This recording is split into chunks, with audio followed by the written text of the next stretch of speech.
I think that's a good way of playing T20 cricket.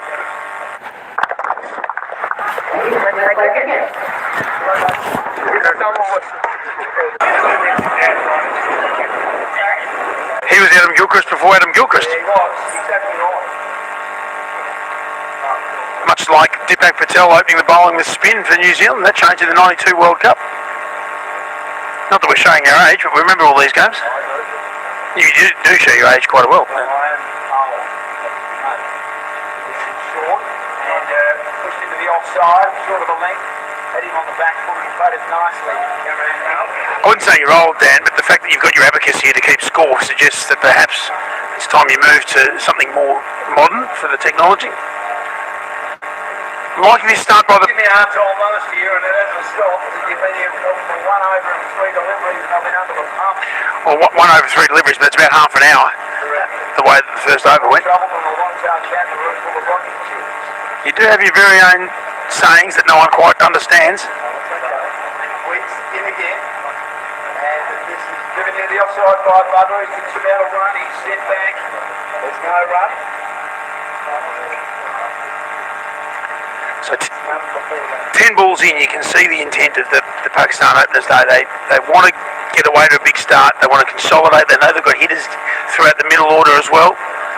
They're going to back each and every one of their players. I think with bat or ball, they're going to back all of them just to be the best version of themselves throughout the game. I think that's a good way of playing T20 cricket. Double wing.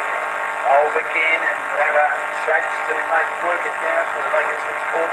Change the mind of the last bit again short of the length of goal. The last he was carving shots over cover. Everyone. It was sensational. Well, the wind is very strongly going towards the peninsular end of the stadium here, right across. So where you see Ramanadine there, towards mid-wicket, there's a very, very strong breeze. If you're going to hit and use the breeze to your advantage, mid-wicket is where he needs to go. Bowls are short here with Bowles, and he plays the attempted full shot in front of the wicket, and he bangs it into the turf and anything out of it then. So 2 overs gone, the Pakistan have made a bright start, and none for 14. I do love India-Pakistan games at all levels in all sports. Hockey, What about the T20 World Cup. It's the loudest I've ever heard the MCG, and I've been there a lot. I've missed a Boxing Day test since I was 3, but that was way louder than a grand final. I think we forgot how big it was going to be. No, I didn't forget. That's why I bought a ticket in February to make sure I can get there.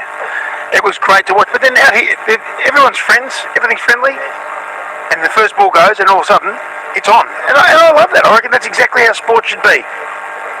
It's the best of sport when you've got 2 very passionate countries playing a sport that we all love, and you put on the Indian and Pakistani shirt, and it means everything to the combatants. They just love it in here. Maybe not that early in here, playing out here, played all year round.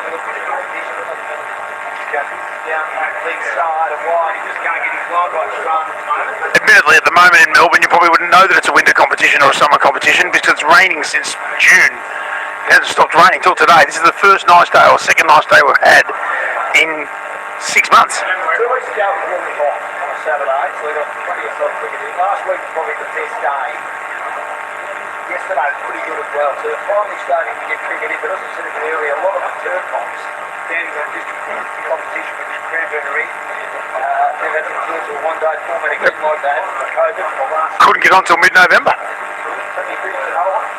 Strong's in again, holding quickly, doing a catch down the leg side, and I think he walks.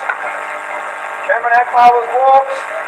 Somebody didn't put his finger up, but he's got a feather through to the wicketkeeper, caught down the leg. So he put the finger up. I didn't see him put it up. He must have put it up quickly. Who's wrong with all but He nodded, he knew it was out, and he put his finger up. That was hit him on the gloves and through to the keeper. Really well taken by the keeper too, it must be said. Really good catch. 1 for 15. We'll take a look at the... So he has been a bit all over the place at the moment, Australian, but he's got this one down leg side, hit him on the gloves, well taken. Not a great delivery, but you take the wickets when they're there because you're not always going to bowl. You're always going to get wickets with your great deliveries. So sometimes you just take those ones and say thanks very much. Correct. Especially when you're removing a former test player. You say thank you very much, that'll do. Because he can be very, very dangerous in the T20 format. Well, that's right. One international bowling to another. That's great for competition. We're into Strand, 6 one-day internationals. 24 IPL matches. Korea. Yusuf Iqbal coming in at 3. A lot of pressure on number 3. You come in following Akmal, a lot of the runs and the plans would have been around him making runs at the top. And now that falls onto the next batter, and the pressure dominates.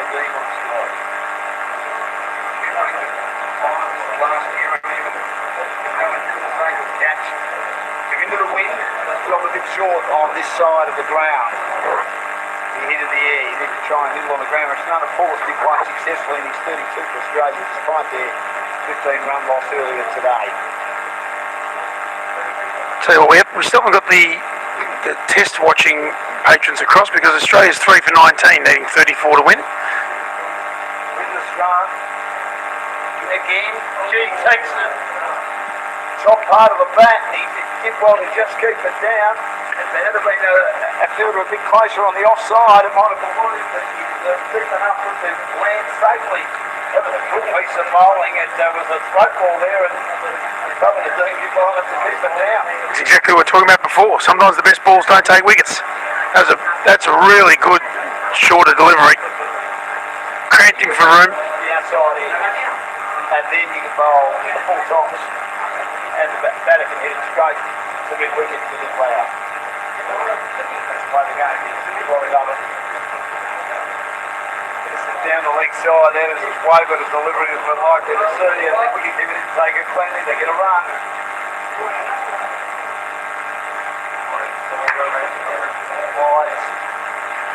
And we'll add a couple to the... It's a bit all over the place. When he gets it right, it's great to watch. We're in the third over and 1 for 16. Cameron Akmal already out for time. I always said the hardest bowlers to face aren't necessarily the quickest. They're quick, but the hardest ones to face are the ones you don't know where it's going because they don't know where it's going. Jeff Thompson, Dirk Nannis comes to mind.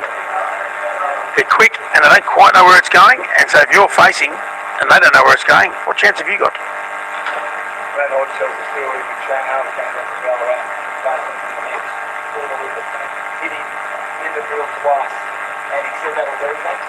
Let's go, let's give him to another hit. I think that's it. Yeah, I think that's how they got into the Albert to play for Melbourne. Hodgie had a fair bit to do with that. He was just trying his luck, he's going to kick out of the big club, and like he said, I think you better stay in the start, I don't want to play.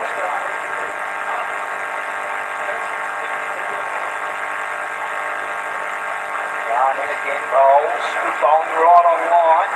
Here's the big bowl with the wicket in here, playing that defensively. Top class fast bowling when he gets it right, strong. Third over at 1 for 18.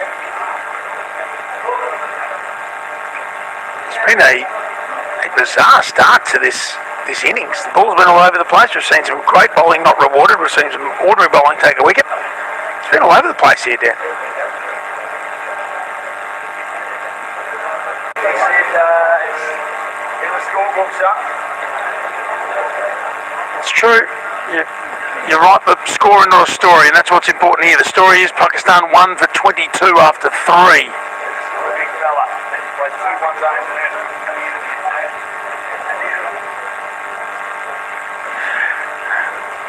Straight away. With so much going on, little things like buys, like the keeper just not seeing it into his gloves, little things like that make a difference. And we talk about changing the strike and getting the other batter on strike. That's still Stephen when he got them. Oh no, just because it looks like he's got a wig on doesn't mean that he is wig. And you'll see, and you wouldn't understand about hair, Dan. Well, no, chronically challenging the problem of this party. But I do keep saying you can't grow grass on a busy street. I'm not sure it's so busy up the top there, Dan. Driving, but not one score and you have to reach for that a little bit. In 20 deliveries of this innings, that's probably the most normal bit of cricket we've seen. Pitched up, offside, lovely off drive, fielded cleanly, into the keeper, dot ball. It's the first time we've taken pause in 20 deliveries to start this innings. There's Coney there with his big mop of hair. Very Bollywood-esque type hair.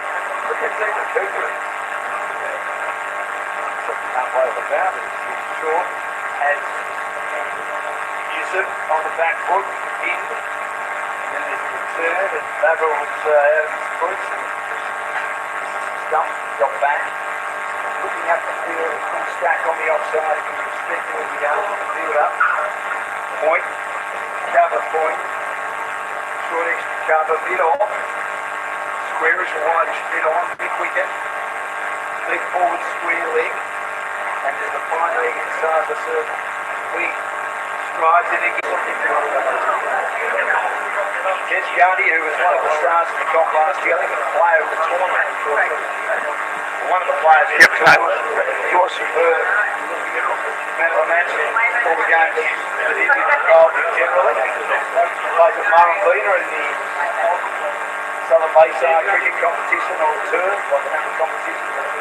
One day fixture. Very important to the bat. Rescued with the East Australia last year, Dalton had a time win.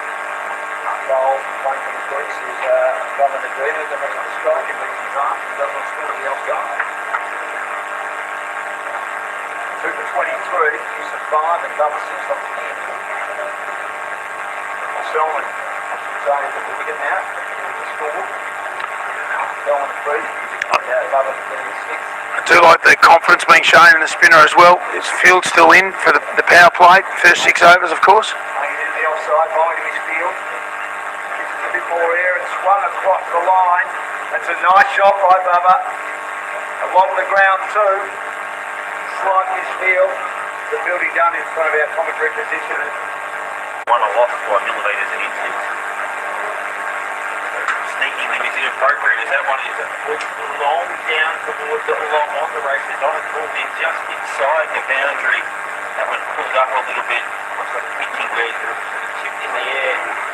Get all the way through and they pick up a couple. I think Bubba, we're happy that he had the breeze on that occasion, because into the wind, I reckon that's gone. So a little bit of luck, but you need a little bit of luck in your innings. And at the moment, Pakistan can do with all the luck in their favour if they can get it, because they haven't started as strongly as perhaps they thought they might.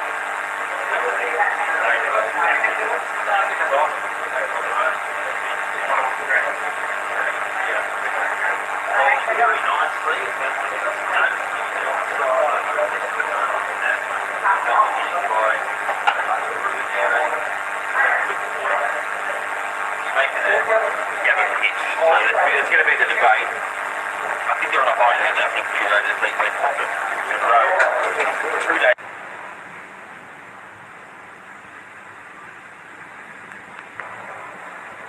South Africa's first innings, when they battened down the hatches.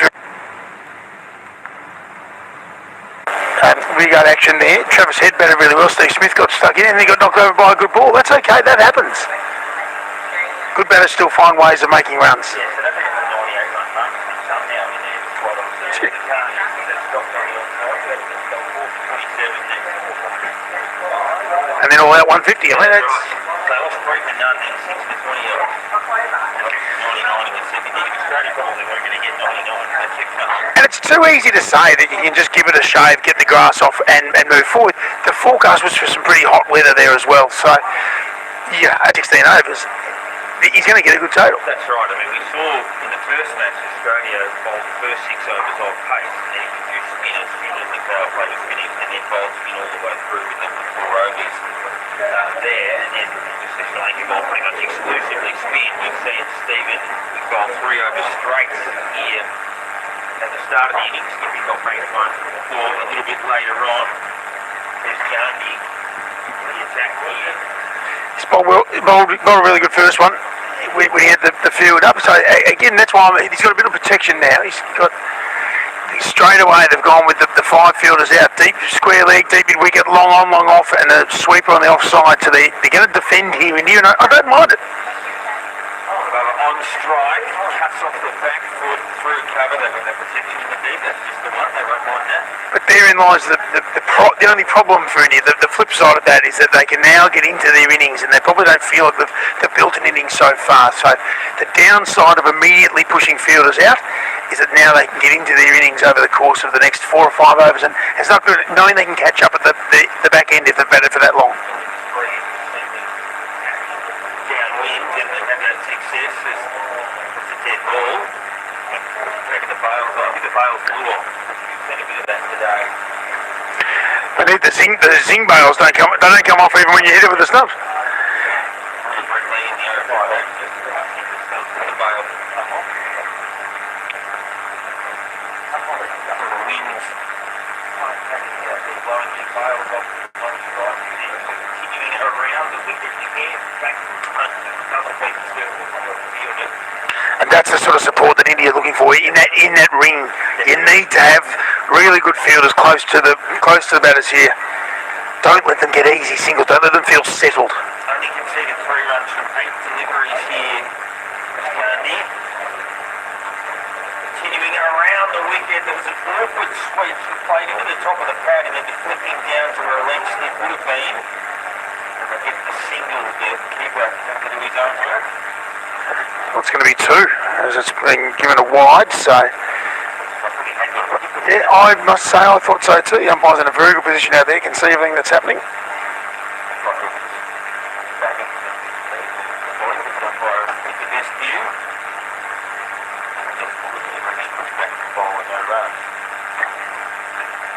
India getting through their overs too, which can again just add that little bit of pressure to Pakistan, feeling like they're under the pump a little bit.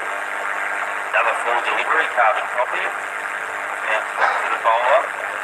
Had a hard time early with a lot of extra for a wide, but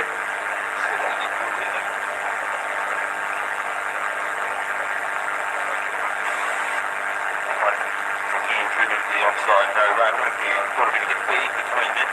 Indian feed, which is terrific. Looking forward to hopefully that over the course of the week. Well, you've been paid in catering, so that probably helps, DP. They don't know how much you can eat, though. I've seen you monster food.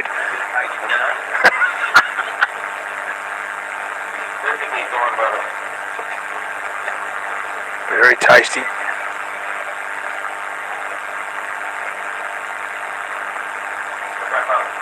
Seventh over and defended. Nice and tidy bowling from Gandhi. Just the 2 singles and a wide off that over. He's gone for 5 off 2 overs. 2 for 32 from 7 the score now. Pakistan going at less than 5 and over. A couple of players back in the shed.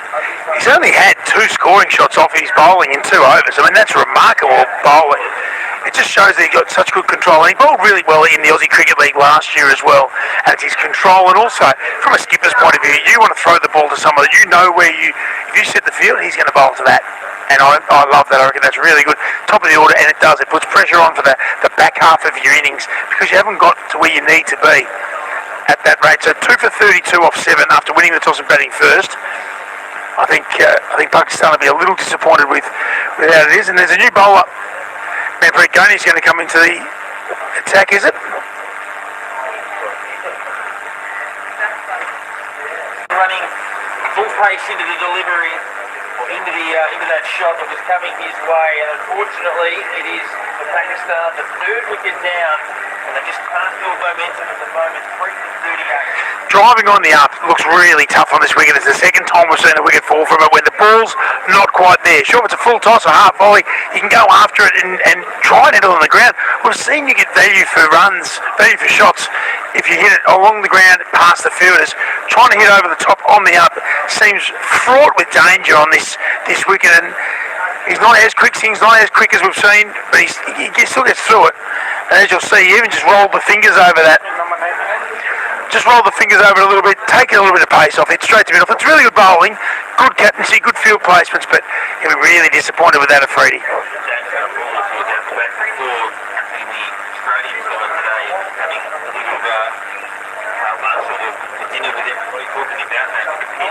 Very difficult momentum, just that at times that lack of pace coming on, that inability to get that sort of consistent rhythm, and it's reasons like that. Their best player, they looked set for victory when he was at the crease, and certainly felt it was a missed opportunity when he was speaking after that game. Well, he's been a fantastic Premier cricketer for a long period of time, won premierships with Dandenong. I know he's changed sides now, but he's just a legend of Premier cricket, and so to come here and lead Australia, there's pride that goes with it as well as just being a really good cricketer. Chances, a bit of luck, stepped up to a Victorian level. Opportunity here for this Jani who bowled so well in those first couple of overs back into the attacker, punched through the offside again. Always going to be just the one run for that. 3 for 39 now, 3 for 38 off 8, so that's what, 4.75 and over. It's wonderful work from India, who, a lot of runs have actually come through extras, through wides and so forth, so the bowling in between those loose deliveries has been really quite good. 120, 130, very much looking good scores on this wicket based on the first game and the start of this one as well. It's a full delivery which is driven along the carpet, will be comfortably fielded in the deep, just the one run. So Dale Christie, the coach of Pakistan, will be with his senior members of his side, and they'll be talking about readdressing what the target will be. I think that's really important halfway through the innings. Well bowled. Just took the pace right off there.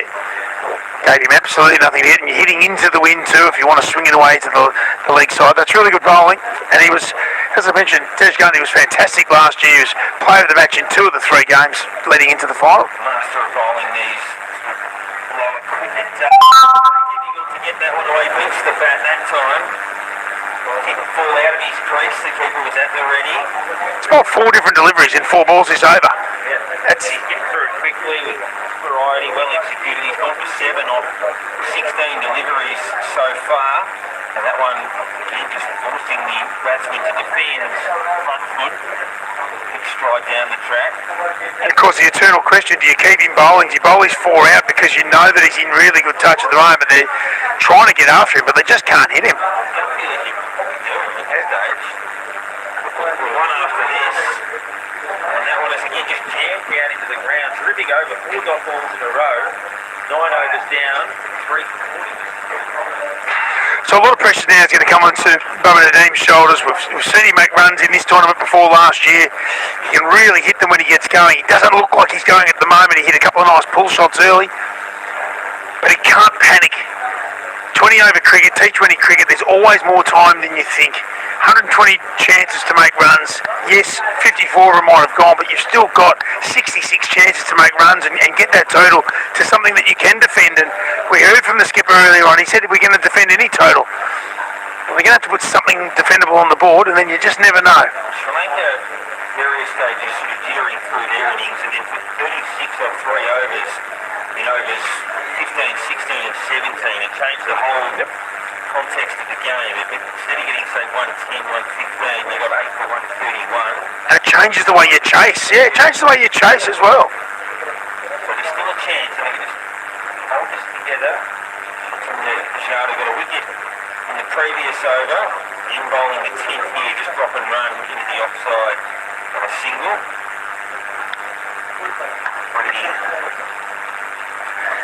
Manpreet Gainey just making sure that he's keeping them all honest, which I don't mind.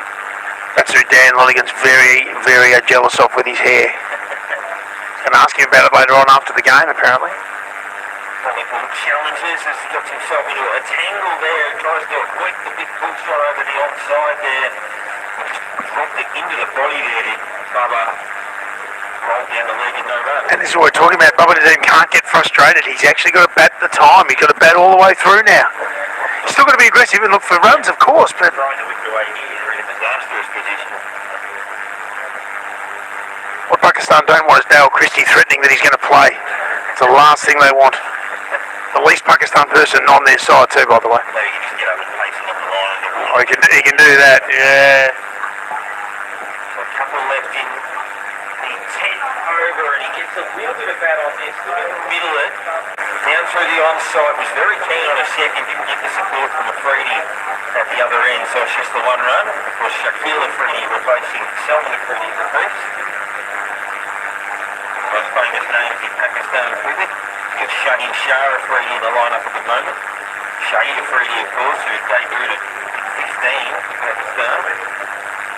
Yes, that's right. As Dan Lloyd says, allegedly. That pulled him to the onside, no runs. Oh, Had the fastest one-day 100 of all time. Shahid Afridi up to that point early in his career. 7 balls. A few times. I do say that records are there to be broken, and just the frequency of which they're broken at the moment is quite unbelievable. Reach a point where it becomes impossible. Last ball of attempt that's gone up in the air. The keeper will come back running with the flight, takes the catch comfortably. Not always easy going back with the ball coming over your shoulder, but he holds on to it. The end of the 10th over, a big blow for Pakistan. They're 4 down now at the halfway point. 4 for 42 from 10 overs. They have a change in the commentary position. They'll be back very shortly. Suhas will come back in. And he'll be very delighted. He's got a smile on his face there saying, good session. He just joined us from India, his first trip to Australia. And his home side doing very nicely. If you welcome you, Suhas. Thank you very much. Even though you've laid it out there, I'm going to be absolutely neutral, don't worry. Yeah, but my first trip to Australia has been excellent so far. I've been getting the right directions from you as well. We'll have to maybe work through the week ourselves, Dan, and Right. recommend a few places you'll have to see in Melbourne before you jump on the plane, take across. Things we can trust with that information. You can, don't worry about it. But India would be well pleased with this. They put the brakes on and they've operated most of the top order now. It's wonderful to see so much support as well, turning up for both the countries. Definitely, it's a great rivalry there. With people, Dan, talking about it. We're in the crowd, that atmosphere for the T20 World Cup. That's not a phenomenal ground in cricket. Pakistan looking to win for pretty much all of it, and then great holy heroic got India home. But a friendly relationship between spectators before the game, but then obviously once the match starts, it's ultra competitive, and let's look to what's sport to be. Bowling change here. They might have perhaps persevered with Gandhi given how well he was bowling, but they have brought change on here. That's on in will be no rain pushed down from Rudolph there for Chronic.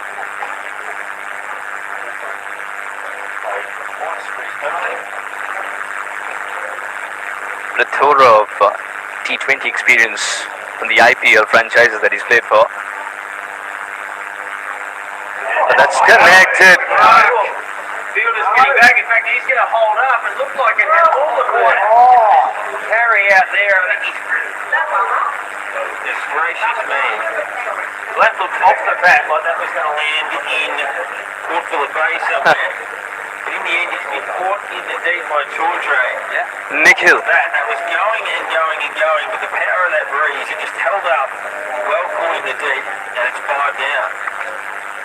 Terrific catch. I mean, it was lingering in the air for a long time, and Melbourne wind hasn't been kind to any fielder today. The ball was swerving in the air, but he kept his eyes on the ball, battled the sun right in his eyes, and completed the catch. Great sound off the bat too. Long boundary, with a long boundary from there. If that's on the other side, that lands 3 overs across. In the end, he's walking back.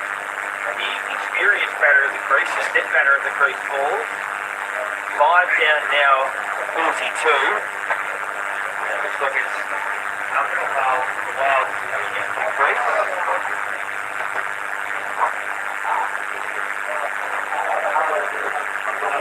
Sorry, Muhammad Amir coming to the crease. Muhammad Amir.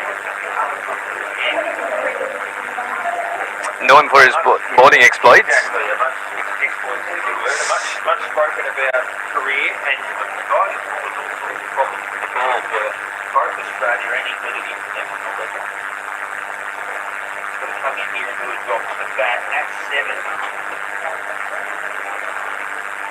Manpreet Kaur starts off with a dot ball and then picks up a wicket.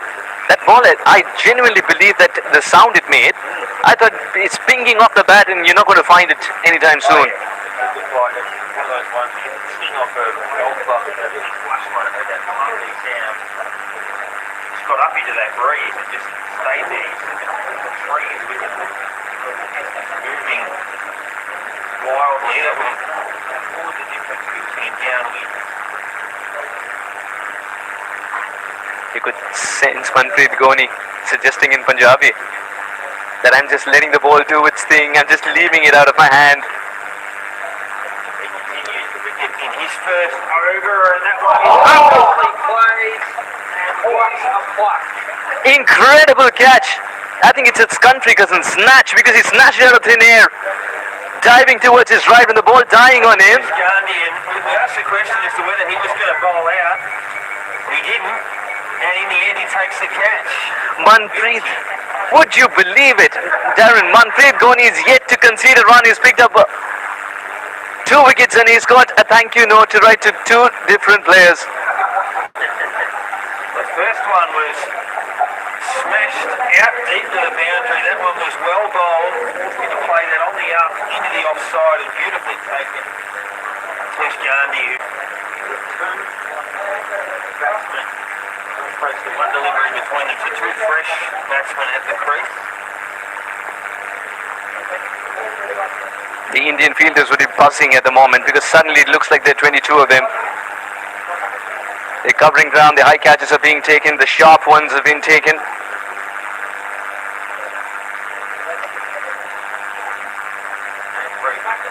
Comes in again. That was just pushed into the offside. No run, so first ball faced the dot at 6 for 42 in the 11th. Pakistan, as you say, in grave danger of getting bowled out. Spoke about that 120, 130 being around about the par mark. We're a long, long way from that at the moment. The bail keeps falling off, and there is a provision in cricket, isn't it, on windy days? Well, there is guidelines for Pakistan. You've got to try and get a score. It's got to be a magical number from you, and I can't see that. Manpreet Goni's this over sounds like a word from the dictionary there, wow. And that sort of sums up the over itself. Well, exactly right. It was a fantastic over. There goes Jatinder. Bowling from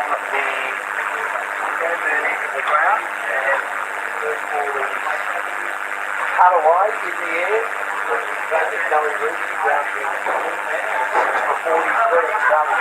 Yeah, Jatinder Jatt, a very seasoned campaigner.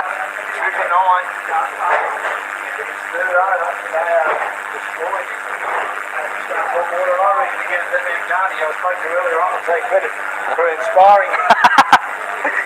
He saw me and said, "G'day." Oh. Here's Jatinder again. Pushed into the onside, there's no run. Is there any other player that you winked at or waved? I mean, we're just looking for contenders of the players of the match, yeah? No, I'm not a man that interested. Most people. Oh, he's a lovely person otherwise. This is played from backward point, and there was almost a misfield. That man Gandhi was playing around, maybe boxing, with the batter saying, "Go on, take me on, son, take me on," as he did, but he didn't.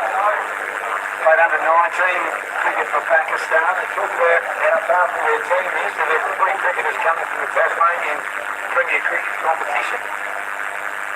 Maybe the problem is they haven't gelled yet. Short of a length, suspended, down all the offside. Jamie does the fielding after getting 2 wickets in the previous over. And it's 6 for 44. That's often the case in any form of cricket, isn't it? That you can have a good team, but if they haven't played much together, no matter what their credentials are, they might struggle.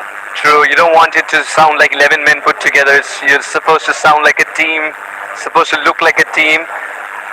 Looks like India have... They've got 7 or 8 reserves. He's got a whole 40. yeah. Hit the bowl again, driven down a bit off. Reasonably close to the wicket. The pace off the top.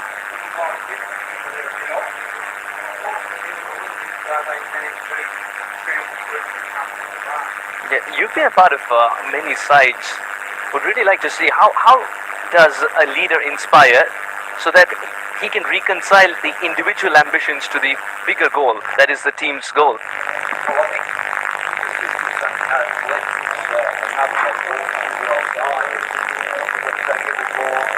Two innings there. Innings, great. 2 or 4 weeks left. The game's all over for today. Still got a chance next year to get up. I know Australia's on the line, but geez, if they were changing it, South Africa's attitude was, well, we've still got some runs on the board, not many. And Seago Rabada involved with this outstanding spell, get a lot of early wickets. But in normal cricket, you can have low scores, and you just got to back yourself. And it's not like you get really low scores, you just got to hope that that's the reason of the pretty tough. They can just knock it around for a little while and hope they can build a bit of a partnership and get it to 100. It's 100 more than India, so at the start of everything. I know, again, that's easier said than done, but that needs to be the attitude from here. You only got 2 wickets in the last over. 2 one-day international bowled wide on the cup, and the last card bowled. In T20 cricket, there are no warm-up deliveries, isn't it? Every over that you bowl comprises of 25% of what you can afford. So it's just wonderful that Manpreet Goni has come out all guns blazing. Got an additional bit of height is when he's hitting the right length for the ball to rise. It becomes difficult to negotiate for the lefty. Put a slip in place, beat that stump, good shape, good movement away, the big fella, 38-year-old. It's one thing to get movement, it's quite another to get it so late. As a batter, you've always committed, right? You've committed yourself by plonking the front foot where you wanted to.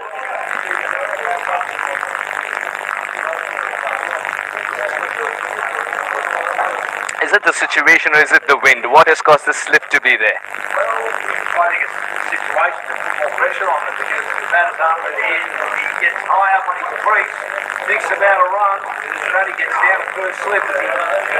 Step that away, and step back straight away.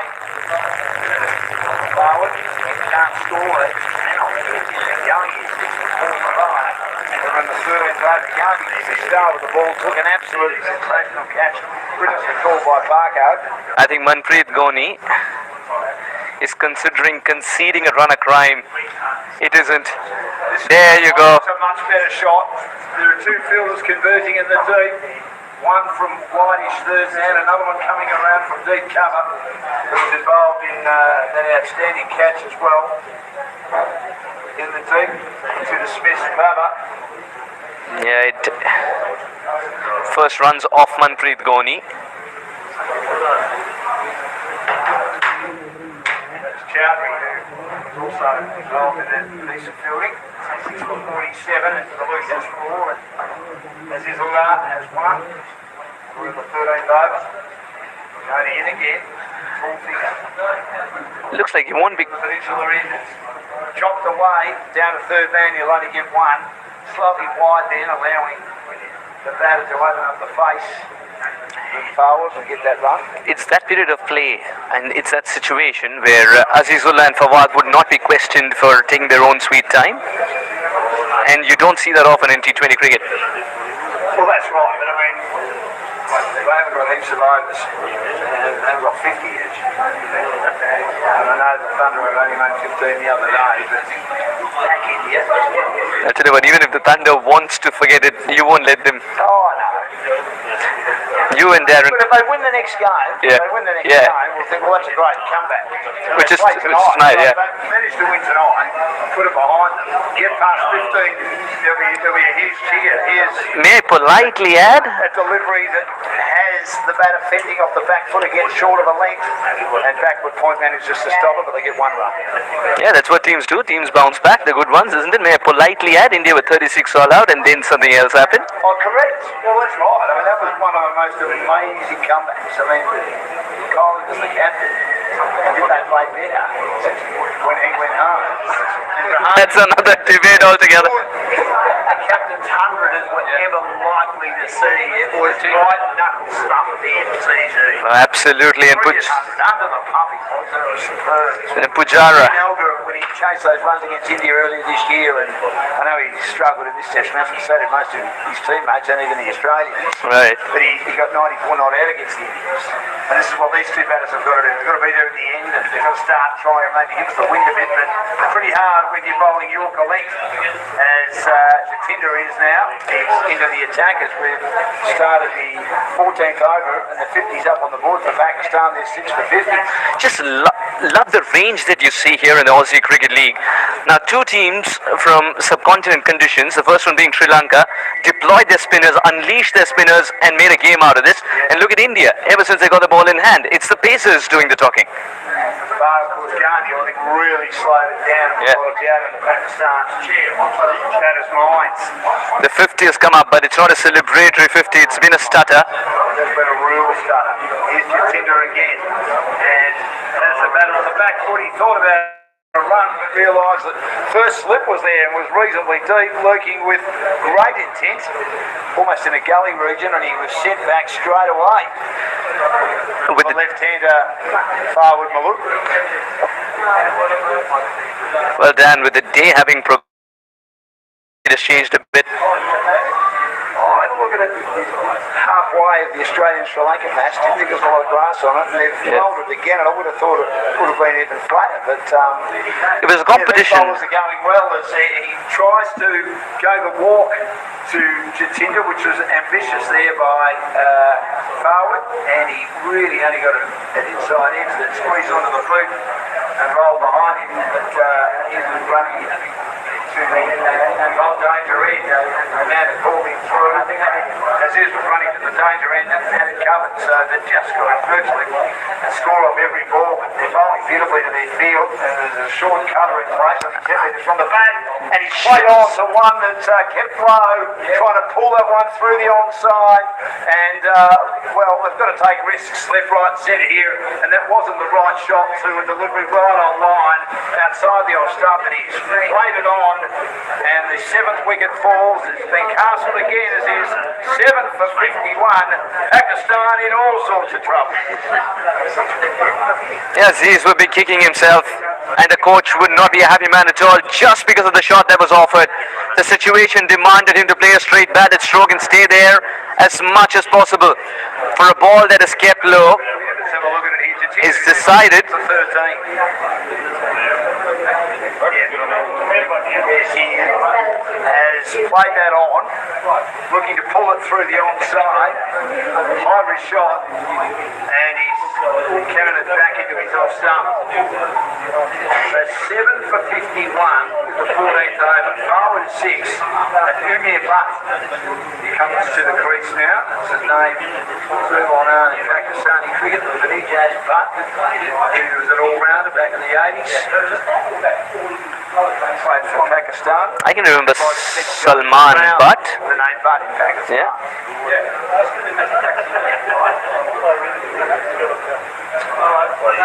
We might get to that T20 match yet. We'll be over pretty soon here, I think. You're very optimistic indeed.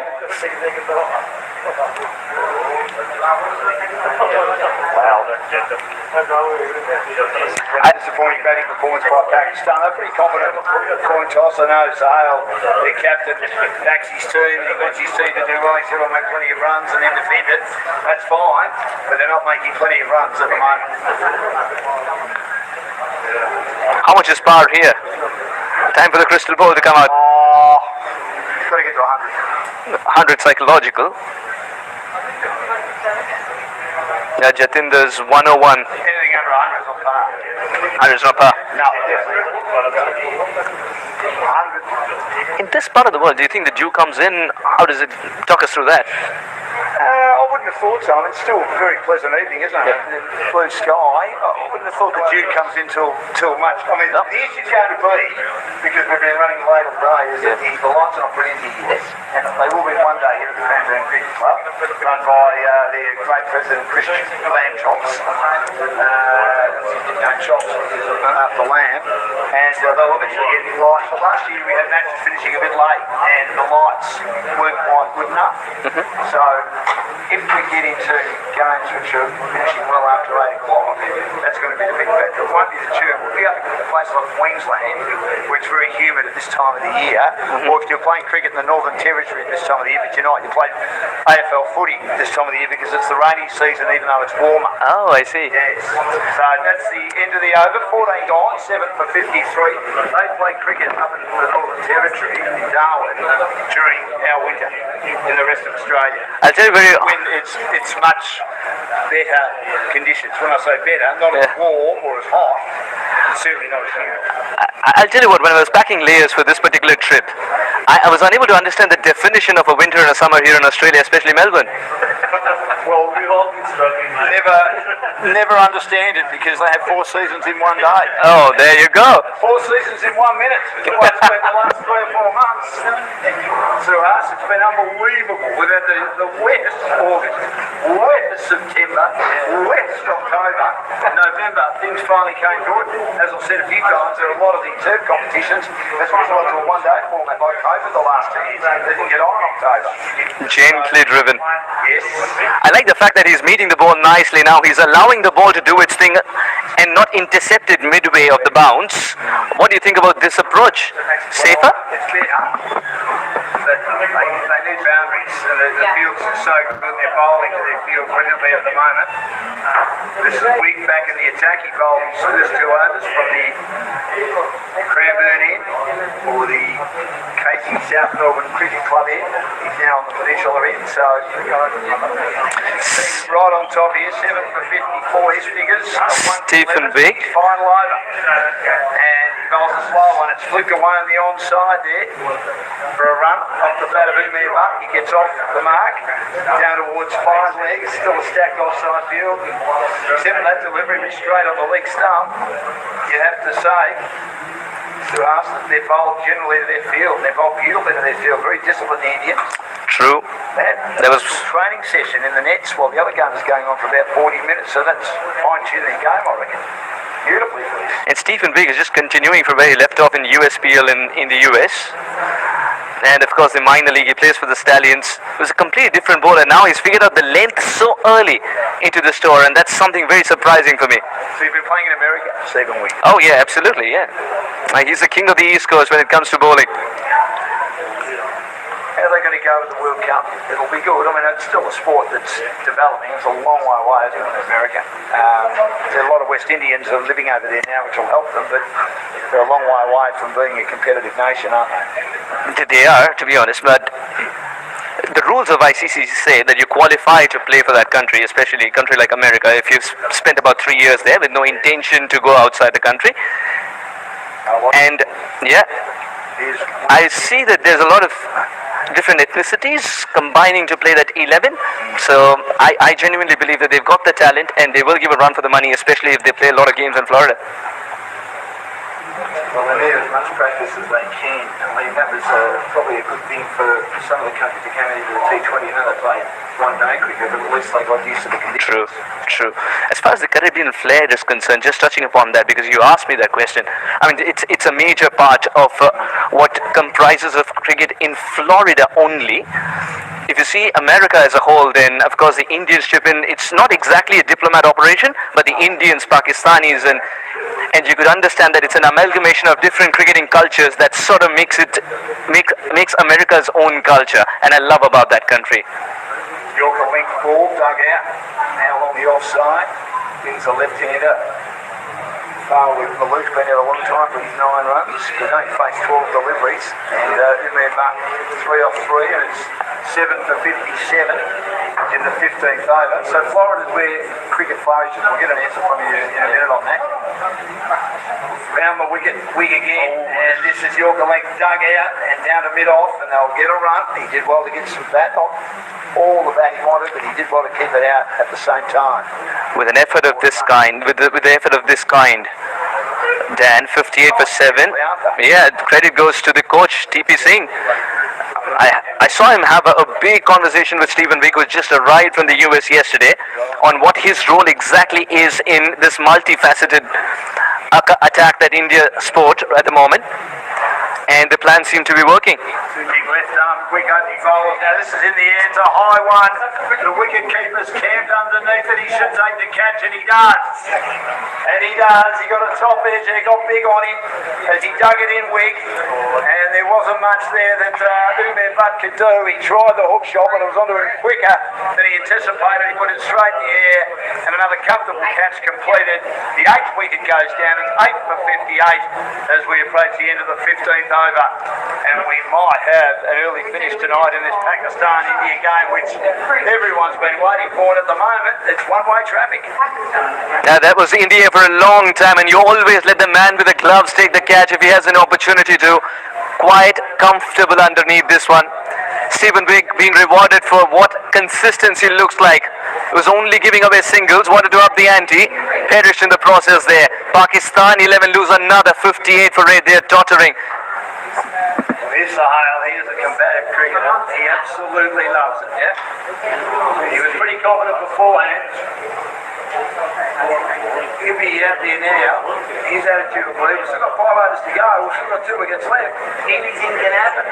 Yes, you could lose 2 wickets in 2 balls and be all over for 58. But you could also get 42 off the next 5 or do what you like. If you get 34 and 3 overs, which helped them win the game. Yeah, they had Australia earlier today. They had wickets in hand though. Well, they did. Yeah. You're right. They've got 2 in hand here. But he's a very positive man. I've spoken to Sahil many times. He plays cricket all year round. They have I'm just not sure whether they've gelled yet as a team. Yeah, but it's going to be a jolt if this game doesn't go in their favour. Yeah. Because usually you want to start off well when you're trying to set the certain rules for the side, but you never know. You could use the wounded lion theory as well. That's sport for you. Yes. That's sport for you, and that's exactly why we love calling it too. The story keeps changing. Stephen Wigg has been excellent. 5 runs, all of them in singles, and then a wicket to finish his over, finishes quarter, finishes with 15 for 2. This is swung away. The 2 fields are out in the deep. Chowdhury does well to pick it up. He took a great catch early days, and he has patrolled the deep magnificently today in front of the 2 teams' dugouts, Pakistan and India. Kudos to the skipper though, the way he's covered the angles here. Your thoughts on that? So Darwin 11. 8 for 59. Push back to the bowler. What he done? Third innings follow through. 10 pitches. This is Guard. Bowling now, it's been dropped here as it's been turned into the onside, and a rare fumble and a rare mistake in the field by the Indians. Have been red hot today. They've caught everything, they've fielded everything cleanly, but they weren't able to get the result on that occasion. So it's 8 for 60 now in the 16th over. Has the worm turned ever so slightly? Too harsh for Pakistan late in their innings. Perhaps this is an opportunity that they'll be thankful for. Now they've quietly picked up a single here, the batters. Pulled away out to mid-wicket. Again getting on the back foot, using the crease, as I said a bit earlier, to get another run. Doing the best he can, Farwell, to try and get his team going. A lot of changes being made to the field again. Straight cover. Short cover point. Oh, got him. He's got him. Yes. He's bowled him. No, he's bowled him. He has bowled him. It's taken the bail. Certainly beat him and he bowled him. So another wicket goes. And the 9th wicket down. So Hale, the captain, departs for 1. And they are now 1 wicket away from being bowled out. Well inside 20 overs. Well short of 100. Yeah, the coach keeps telling of the off stump, and this is what the coach would be mighty proud of. The ball turning ever so slightly, just enough to trouble the batter. Yeah, he gave a little bit of room there and got beaten all ends up. And it's 9 for 61.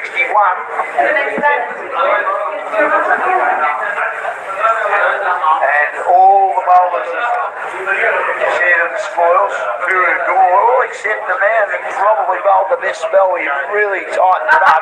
Dan, and then of course was Ghani, and he took that spectacular catch. That is true, Dan. Perhaps you were right in another regard as well. Who else wants to join me to the G? Well, we'll get you there, I think. Heading in that direction, so we'll get you there. 1, 2, 3, 4, 7, 8, 9.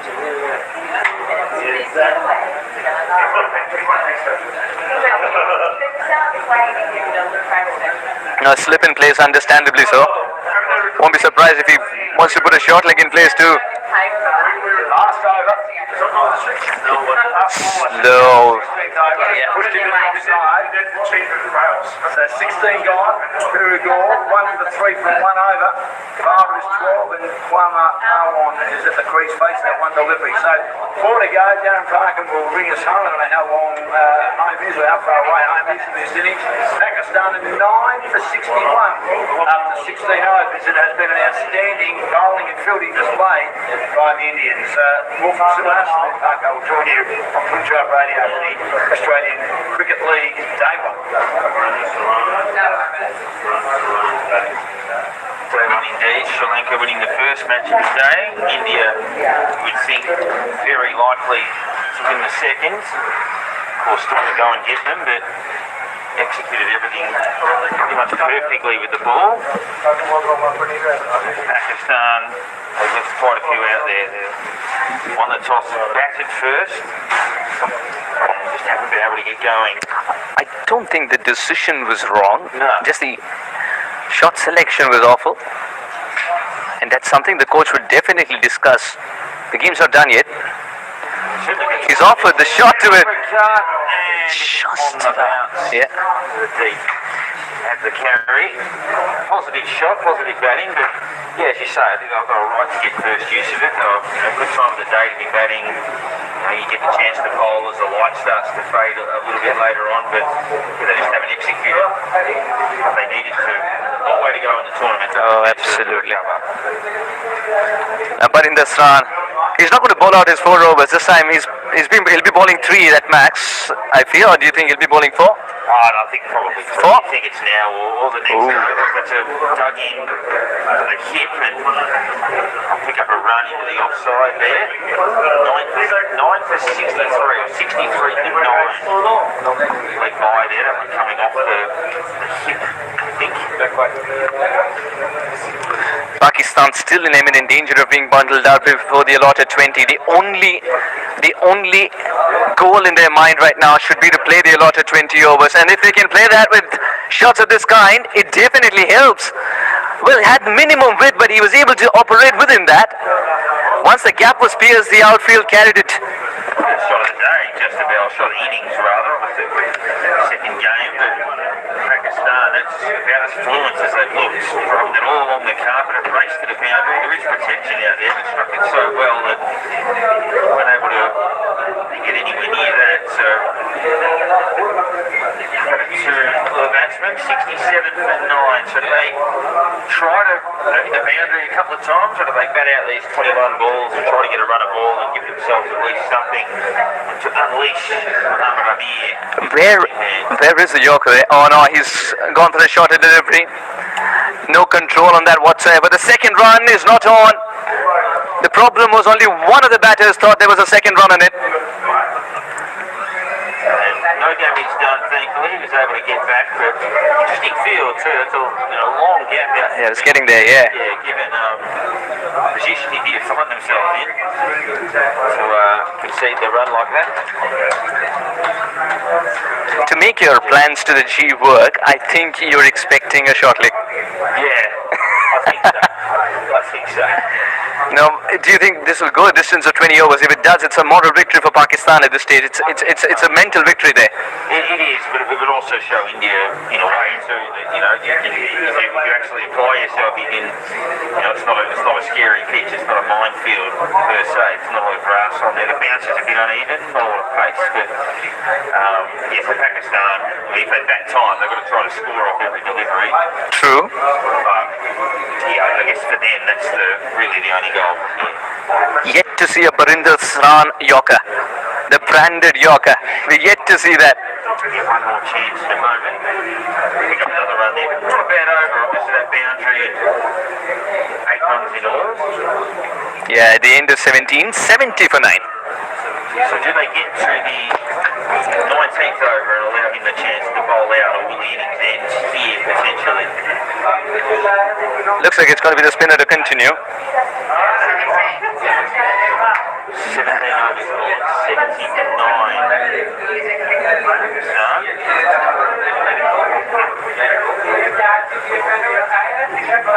Was 4 teams in this competition last year, 6 this year with the introduction of Afghanistan and a World 11.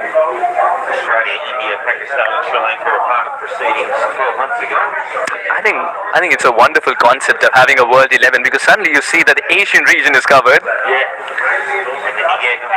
And you have Australia in between. We conceivably probably muster up a New Zealand 11 if you wanted to. But the You World 11 encapsulates. You're still searching for the person who turned up in that jersey, aren't you? You're still searching for it. He might have rounded up 11 mates or 10 mates. But I'm like, you're the only country not playing.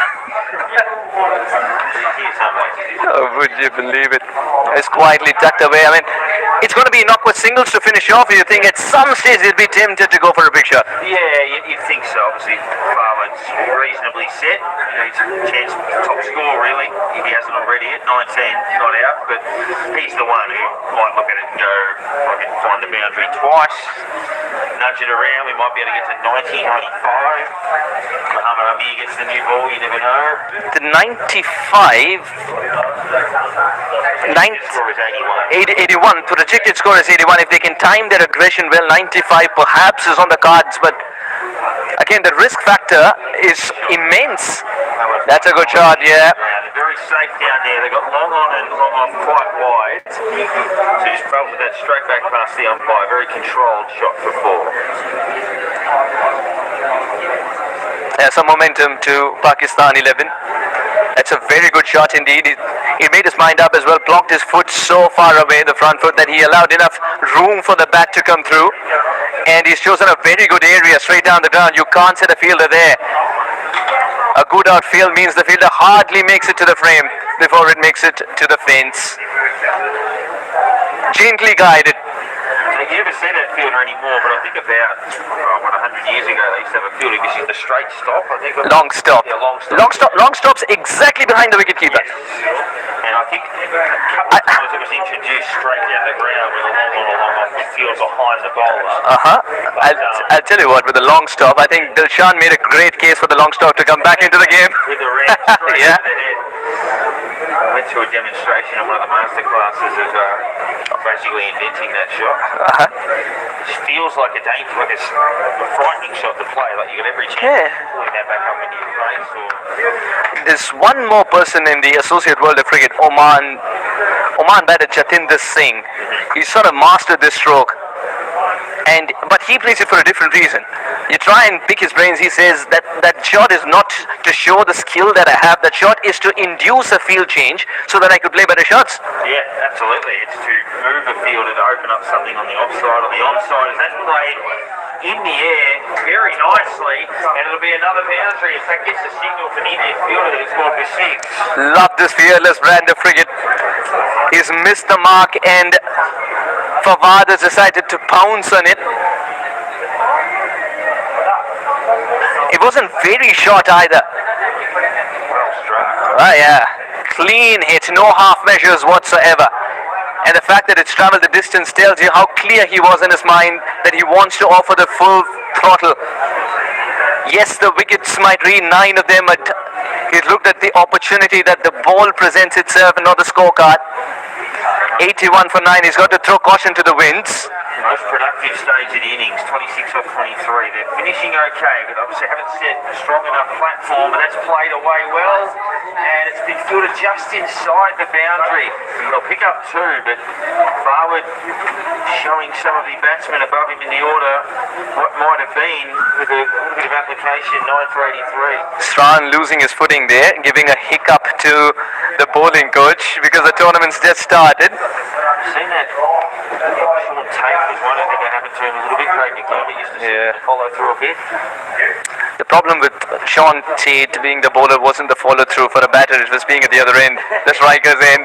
There was sheer pace. Yeah, it's an express pace. Yeah. It was a wide as well. He's got to re-bowl this one. It's got to re-bowl. Creeping away a little bit. Good observation. He put a wides bowled, and even in that Australia South Africa Test match. Australia was set 34 to win. There was 15 wides, like 3 lots of 5. Wides in a test match, even if it's a wide, the umpire doesn't give it usually. Well, 3 wides that went for 4, so 5 wides 3 times. You're telling me, out of 34, 15 wides, you were telling me that the umpire stood like a scarecrow. Yeah. It's gone straight up over the top of the head. And still Australia managed to lose wickets. Unbelievable. So if South Africa, if you take the wides off, there were 19 extras, so Australia would be 4 for 15. Yeah. South Africa might fancy their chances, who knows? There you go. Producer Rabada took all 4 of those wickets. Now he's a star. Temba Bavuma wants to talk to you, my friend. Another one with a unique bowling action. It played a miss outside off stump aggression forward, but unable to make contact. So we've got 8 balls left in the innings, provided there's not a wicket. The 3 things that Barinder Swan prides himself and his pace with. One's that bouncer, the lethal yorker that changes its course at the last moment, and then the slower delivery. Haven't seen any of them being executed. Look at this one. This has trickled away to the fence. This time behind square. Just love the way that he's exploring new areas of the ground. Again, I'm curious as to the field in this situation. I know he's batting well, but India are right on top in the game.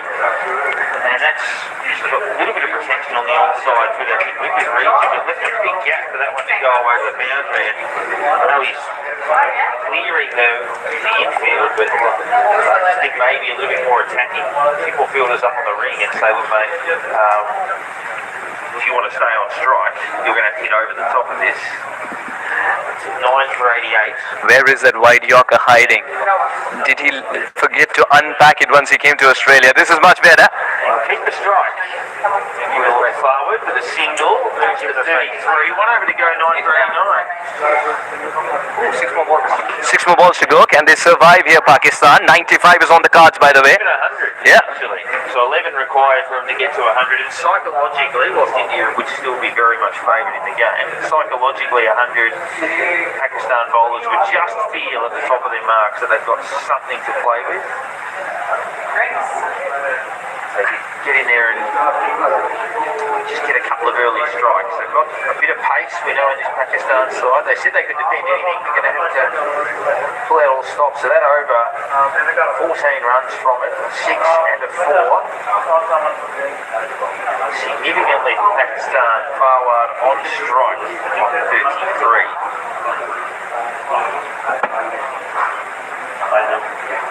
Dan Lonergan lending me the oldest binoculars in Australia. Still work a treat. Yeah. Straight out of the museum into the Right. For 89 reverse sweep 2, but doesn't beat the circle. Everything went right there for the batter. Gets it from the middle of the bat. Except for the fact that he didn't take into account that yes, there is a fielder placed. He was trying to hit it in the gap, and sometimes you just want to believe that this bat acts like a protractor to get the angle right. If he gets the angle right, that's 4 written over it. It is. He's come down the track here to draw and just jammed it into the ground. Now he has another crack at it, reaching from outside off stump, dragging it through mid-wicket. Not a bad idea. Not a bad idea at all at this stage as well. India want forwards to be the non-strikers in. It's one threat neutralized now. He's asking Qamar to pick up a single so that he can face the other 2. Or would he ask Qamar to go for the big shot, because that is another risk involved, because Fawad's the one finding the middle of the bat. Qamar is hardly bought the middle of the bat out there. Yeah, you almost feel the 3 to go that maybe the first one he tries to get down the other end. If he can't, then just a free swing on the last 2. So maybe this one is the single play. Or probably they're telling themselves, Fawad or Qamar, anyway, we're going to swing the bat as hard as we can. Qamar, go for it. If this is a dot though, then I reckon he gets the license to swing. Trying to get down the other end off this delivery, and he has actually gone to the hoik down the ground and badly struck. And in fact, they're actually going to come back for 2, and that might be the end of the innings. As he got through, he has. So gets a round of applause for the non-strikers end. 9 for 92. 92, 2 to go. Sorry, he's got the licence based on the way he played Yeah. that one and the fact that he got back for 2. That's a fuller delivery, changed the pace up a little bit. Just pops it into the ground and bounces it back to the bowler, no run. One to come. Now your question comes up. Watch out for the non-strikers start. Yep, this is where he'll start to move, and this one's... No, he doesn't. He's hit it pretty well. There is coverage in the deep, though, along the carpet to long on. So a good tidy partnership to finish the innings. It was worth 33. Just pushed Pakistan from down and out at 9 for 60 to something of a chance at 9 for 93. India would very much be pleased with the way the 20 overs have unfolded, but Pakistan not without a hope.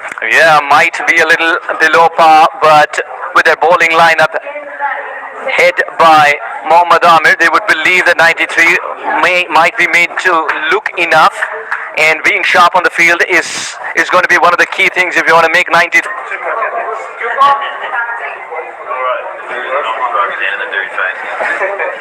Welcome back.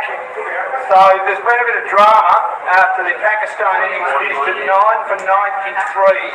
What happened was, according to the umpires, the Indians went over time with their overs, so they've awarded Pakistan an extra 10 runs. These later it means, when I was speaking a little bit earlier before halves, I thought 100 would be par, but no, it was 7 for 57. They've now got 103 thanks to that extra 10 runs. So it makes it interesting if the great Muhammad Amir can get going early. 5 penalty runs per over and 2 overs behind.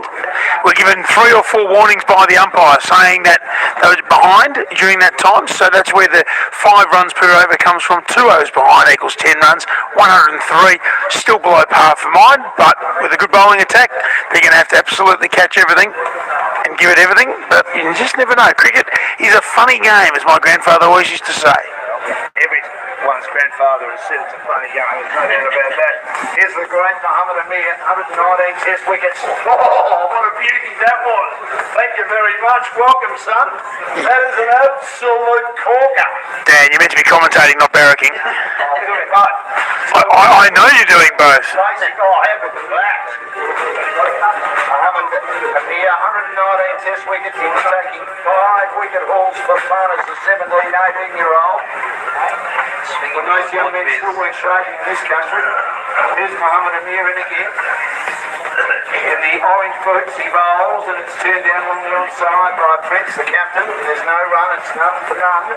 Chasing 104 to win. Tell you what I don't mind though, the skipper walking out there and taking the first ball and going, righto, I'll take this, away we go. This is good captaincy, it's good leadership to get out there, face the first pill. Prince, quietly spoken when we're out at the coin toss, quietly spoken, but a very good player. And if anyone can solidify the top of the order here for India, it's the skipper. Sharpie's outstanding in the field. A great catch in the deep and fielded brilliantly as well with his ground fielding. Oh, good delivery, short of a length. That almost got him on the glove there. Great bowling. Is there an element to India's batting when they say, okay, Mohammad Amir is obviously world class, he has been for many years, he's a really good bowler. He can only bowl 24 of the 120 deliveries. We only need 103. To get out of the way of him at the moment. Sri Lanka did that against Greville last year. Didn't play for India tonight. In the final. India's again Muhammad Amir, and it's whips down a fine leg, in fact, through backward square, past fine leg, and that was angled on the leg stump, and that's an outstanding leg lance, the Dan Monaghan specialty, but played much better than I would ever play it. It's done before the opening over. And that's the other part, he's always looking to score. You're chasing a small total. The best way to get to a small total is get to it quickly. Get those balls, it's on your pads, he's very well balanced batter, just whips it backward a square for 4. I mean, you know he's going to be attacking the stumps. You know he can swing the ball both ways. I'm surprised he hasn't gone with 2 slips, a short leg, really attacking. Go the other way.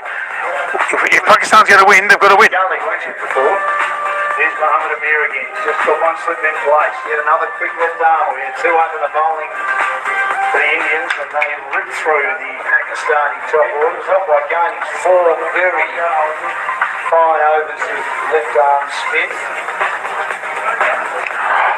I was just thinking, if you're defending a small total, I was thinking when it was 93, now it's 103, it's still a small total. You've got someone of this quality who can really He can swing it in, he can take it away, he can use the angle, but he can also get one into your armpit. Look to take wickets early. Cranbourne in, it's driven into the offside. It's a Yorker link ball again, dug out. Well, it's a good opening over. Fritz did pretty well. Mohammed Amir bar one ball on the leg stump did pretty well. 4 runs from it, none for 4. Remembering because the umpires felt that they had gone over. Bowled basically too excited, didn't they really with the end? But the wides as well. That didn't help their cause. It might have been a little bit of a hard call. The umpires felt that they went over time. Well, it's not a... No, 10 runs, Pakistan. but it's not... No, it's not a feeling. It's a calculation. The umpire doesn't get a feeling, a vibe. It's not a feeling whatsoever. It's a calculation based on time. Well, it is a calculation based on time. They don't take into account the lines. Calculation based on time. That's what it is. If the umpires could say that, well, it's nothing personal. You think football umpires will do every game? That's what they're instructed to do. Yes. That's why you get outstanding. I'm asking. I mean, they're instructed to do it, but would they do it? Yes. You think they would? The good umpires would. Yes. The ones who want to get to the next level and the next standard. That's what good umpires do. The umpire came in and he was very strong in his views and said... Warn them 4 times. He will be okay. Don't warn him because obviously he's gone on deaf ears with the Indians. This is pushed into the offside for the right armour, opening the attack for the Pakistanis. You move butts. Low in the order. I can thank Farrell for giving me a score to 93. He made 34. Farrell got book. And Farrell Amir got 7. I put on a partnership at the end. And the extra 10 runs that come on the course of the goals that gone over with the overs. He's going to be Butt again. Oh, fleeting outside the off stump. He hung the bat out to dry there. It's a beautiful line, isn't it? Especially when you've got batters who you know are going to be looking for runs. You've got to attack the stumps, but you can't be overly attacked. So maybe that's the flip side of what I was saying with Amir. You need to make sure that when you're bowling, you're not actually trying to get 10 wickets in 10 balls. You can still build to your innings by forcing them to take those risks. And we could see driving on the up was almost impossible in that first innings. And it wasn't easy to do in the Australia-Sri Lankan game earlier on either. Two left arms from Wigan, played a lot of cricket over in America.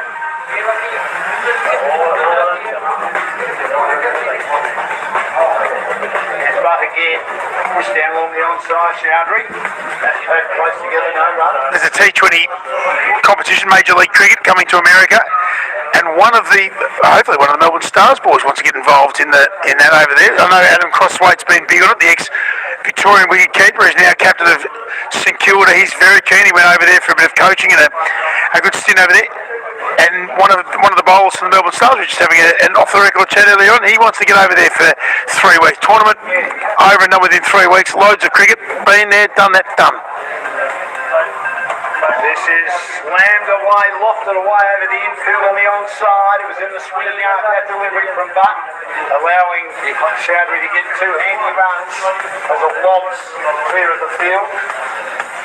Inside the circle on the onside of mid-wicket. And so those leagues will continue to get better and better, like our Aussie Cricket League here. The second iteration is going to be better than the first. And expand outside Florida. And Florida's massive, which is great. Most people go to Florida and then expand.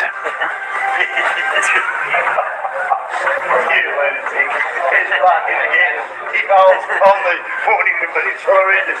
You are a lunatic. It's knocked away to the outside. There's no run.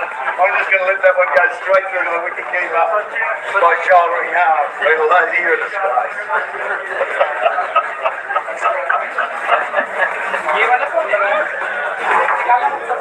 Been a long game. He's only been here for half of it. None for 6. I've actually been here longer than you have. Already pushed out of Melbourne Stars off the road early today. Working it, cut, bowls and Gore gets it inside edge. Chowdhury didn't know where that was. The old-fashioned French cut wanders away. Behind square on the onside. The French get quite a bit of kudos for cricket, French cricket. French cut, and yet I haven't seen him in a World Cup for a while.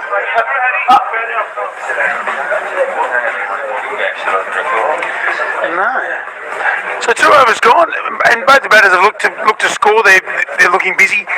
I suppose that one of the traps you can fall into when chasing 104 is you leave it to someone else. You just want to be there. You let the overs flow, and then all of a sudden you look up and you're 5, 6, 7 overs into your innings.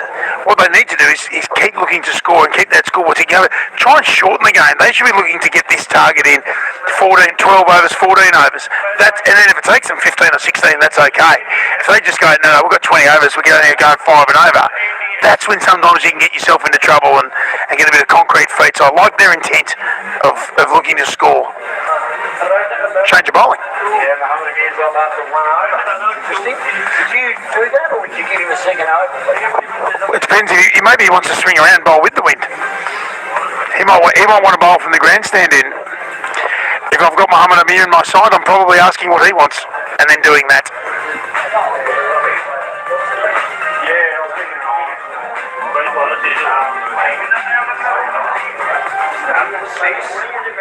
Stepped away by Prince. Thank you.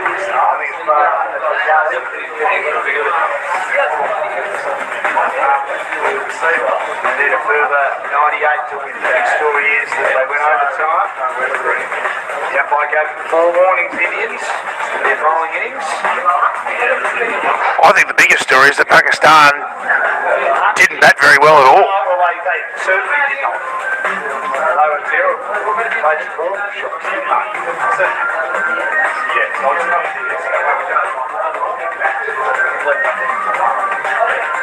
Classes of this one, tried to hit it a bit too hard, Prince, to a stacked offside field, doesn't score.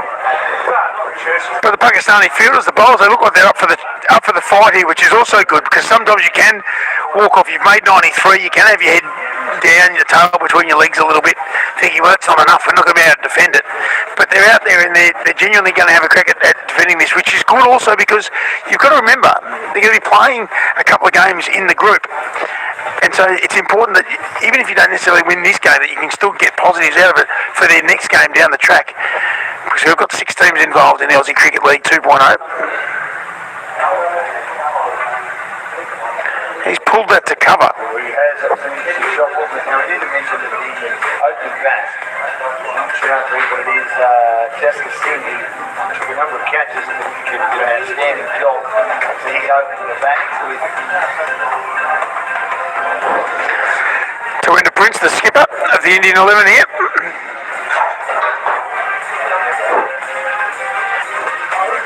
And Zizula, the number 19 player for Pakistan. Unseen had played some three-up matches against Australia a few years ago. And there were young left arm. And Wasim Akram saw for the first time as Pascal's beaten outside the off-stump by his. And it was on the Sunday, Pete. Wasim Akram came and watched his young left armer bowl. And he said to us, who is he? I said, oh, well, he's been playing up 17s and under 15s. So he went down and watched him bowl 4 overs and he took him off because he wanted to practice with him. Shaheen Shah Afri. I reckon if Wasim Akram sees a left armer bowling and says, I want to have a chat to him, you could not get off the ground quick enough. Absolutely. When he came and saw them, they all stood up like he was a king. Well, he is. So they were batting when he arrived. It was unbelievable to watch him. Edgy, with the second slip, they might have been in trouble. First slip sort of half dived in that direction, but it got past him. It was a thick edge, it was an intended edge. It was good bowling by Aziz. He managed to get the edge of Jaskar's bat, but he's got 4 runs, and they all are handy for the Indians in the third over. I had mentioned that a second slip would be handy early on. If you're going to be trying to take wickets, it's the only way to do it. I'd actually leave, knowing how hard it is to drive on the up. Do you need an extra cover and a mid-off? Like maybe combine those fields and encourage that shot. I just think sometimes we go a little defensive in a T20 game. Jaskar, look, you keep opening the batting. Dabs into the offside, played close to the body. Good bowling, right on line, outside the off stump to his field on that occasion by Azizullah. He generally lobbed big on that over. Comes for 4, 3 overs gone, chasing 104 to win. And the Indians have made a good start. Wasim Akram, of course, Aussie Mac Graham, of course, married an Australian, Shania Thompson. And Shania had been involved in a lot of PR work and media work over the course of time, so we caught up, and I've known him for a very long time, caught up at the Adelaide Oval when Australia and Pakistan playing a couple of years ago. And you should have seen the amount of tables just turn around when Wazim he went to get a beer. I said, I'll get you a beer. And there would have been 30 tables who were all going, even if I don't know who that is, he's got this magnetism to him. His presence in a room is just fantastic. And he's actually quite softly spoken. He's just such a lovely man. He's genuinely one of my favourites and spends a bit of time in Australia, which is great. Oh, he hits the batter on the pad. Prince started a new over, but pretty close. The umpire says lead by, not out. We might have a look at the replay here. Butt bowling the first ball of a new over. Maybe slightly high, but that was the only thing I reckon saved him because you couldn't see the stumps. If there's any doubt, it's not out. That's the rule. If there's any doubt, the umpire can't give it out. And I agree with that. If it's not dead hitting the middle of the stumps, and if it has to be the knee roll, I reckon. He did shuffle a long way across. If I was the keeper, which I'm sure they're saying at the moment, the Pakistan fielders, I'd be just reminding him, you keep walking across, you keep kicking off the stumps, one of them is going to be given. That is, it's as close as you're going to get to being not out, but still not out. Oh, to Fritz. Oh, he got one where it hurts. Yeah. Okay, it's Kaskar facing now. 5 off 12. 5 off 8. That can hurt you physically, but you know, if it hits you in the stumps, it hurts you even more than that. Every batter knows that. I'd rather have a bruised thumb and still be out there. Hit you in the stumps, not so fun.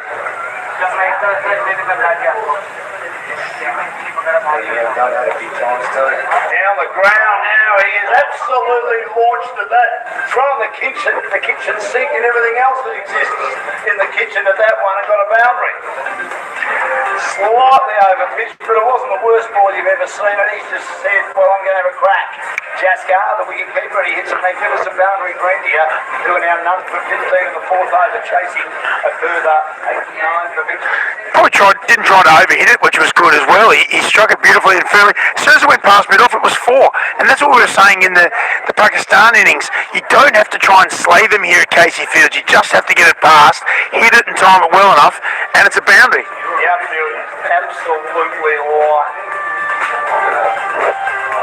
And this is terrible bowling as it's down the leg side, and big backward square isn't fine enough to stop that, and he just helps that on its way, guides it down towards fine leg. Jaskar off Butts bowling, disappointed at the 5-inch field, and they can afford consecutive boundaries when they've only got 103 on the board.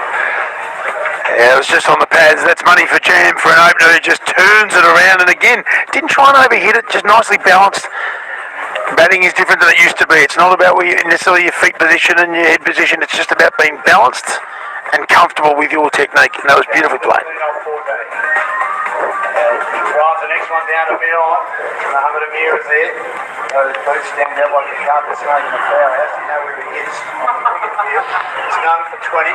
Into the fourth over. Have you ever seen a carpet snake in a flower house? Well, according to you, it's impossible to, and you probably should concentrate more on how many balls have been bowled in the over, so you know when the over's finished, Dan, as opposed to worrying about how the zoo's going at your house. People are more worried about the carpet snake at your place. Oh, he does. You know where he is. Everywhere with those orange boots. Last ball the over, and it's defended back up the wicket. A normal person would probably say he stands out like a beacon. Well, that is probably the biggest understatement we've heard of the Aussie Cricket League in 2 years. 2 overs, none for 11.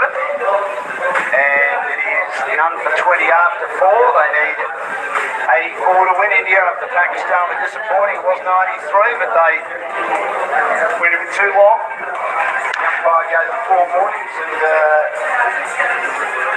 there were 10 runs out of all. 5 runs for each over. And too long to start the umpires. They bowled. Like they bowled 22 overs, and should have been bowled.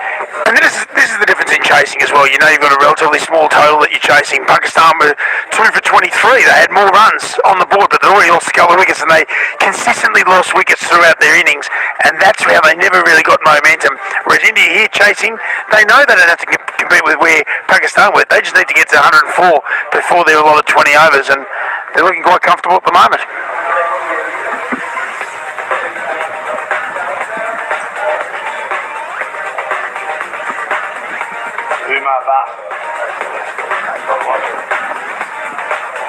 Edging, no. No, absolutely. As is on now.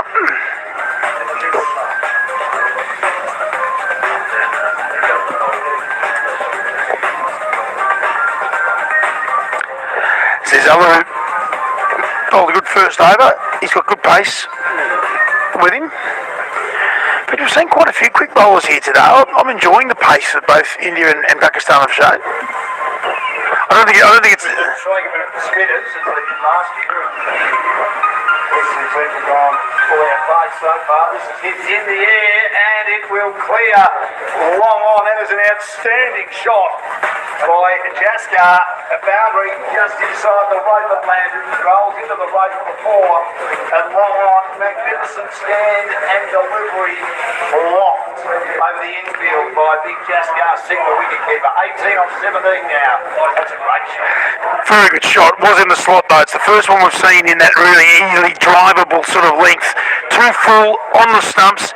I don't mind the attacking the stumps, but you've got to either take the pace off or you've got to be really quick, and that was just medium pace and in the slot. Really beautiful shot though.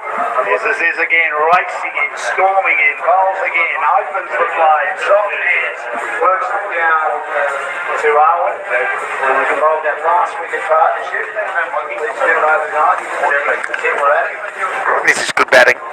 This is really clever batting from the Indian openers. Just think about the risks they're taking or not taking is probably the other way. They're just using the pace of the ball when it's there. They're not trying to hit balls that aren't there to hit. I've really enjoyed this opening partnership so far. Watching the other end, 5 off 9.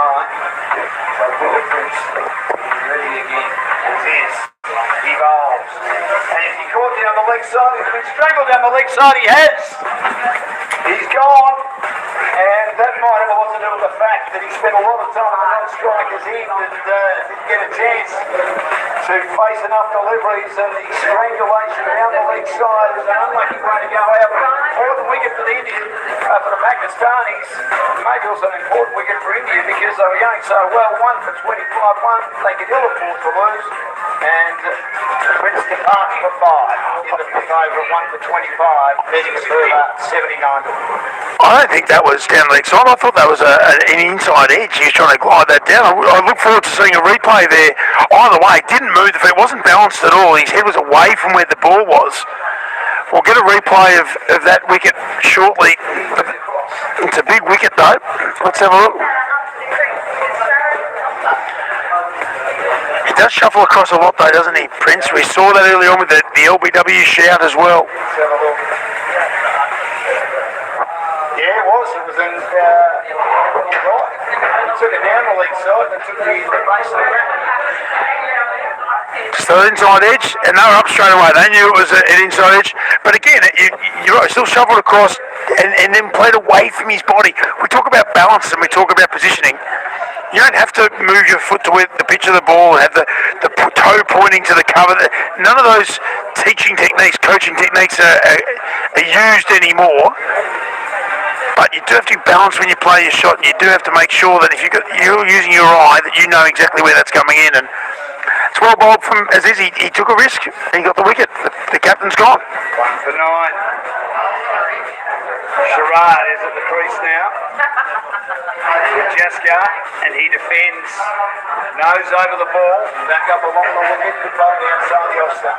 That's the old school defensive shot. Correct. Haven't seen many of those in T20 cricket. Haven't seen many of them today. Pakistan probably could have done with this. In Sri Lanka, I reckon that nose was almost on the pitch every time he played his forward defensive. T20 cricket, there's still a spot for good cricket shots and a good defence.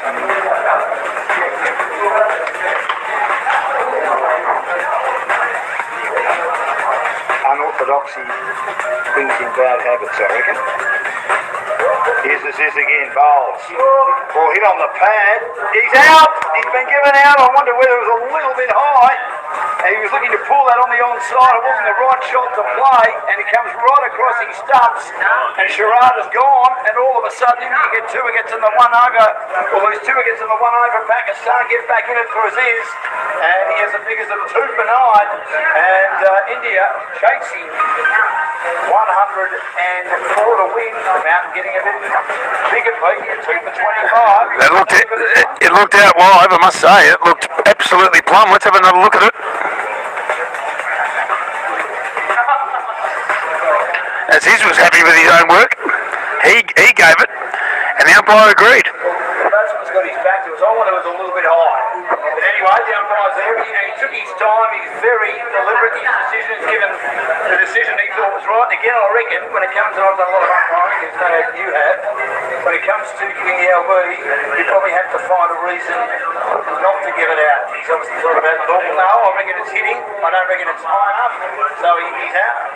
If it's straight. It was straight, and I reckon it hit him on the knee. Well, I don't reckon he moved his feet at all. I'm happy with that. I reckon that's hit him adjacently. And I must say, as he thought, that was out straight away. A lot of bowlers do, I get that, but that was a genuine appeal like I've got him here. So 5 overs gone, 2 for 25. India are in trouble, and funnily enough, both teams after 5 overs, 2 for 25. Well, these 10 runs might be the difference here. We could put the cat among the pigeons. Here's Sparrow Parking for the next 5 overs. The feet lays it. They need a further 70 to win. Now India with 8 wickets in.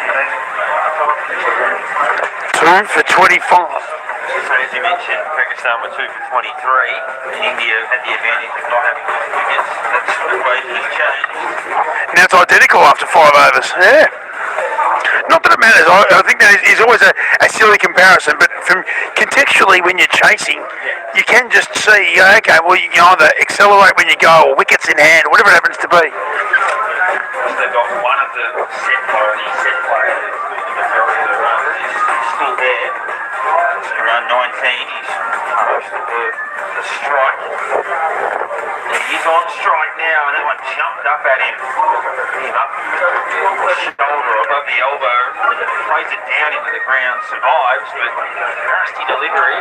No, and Amir, of course, coming on from this end, we thought that might be a chance.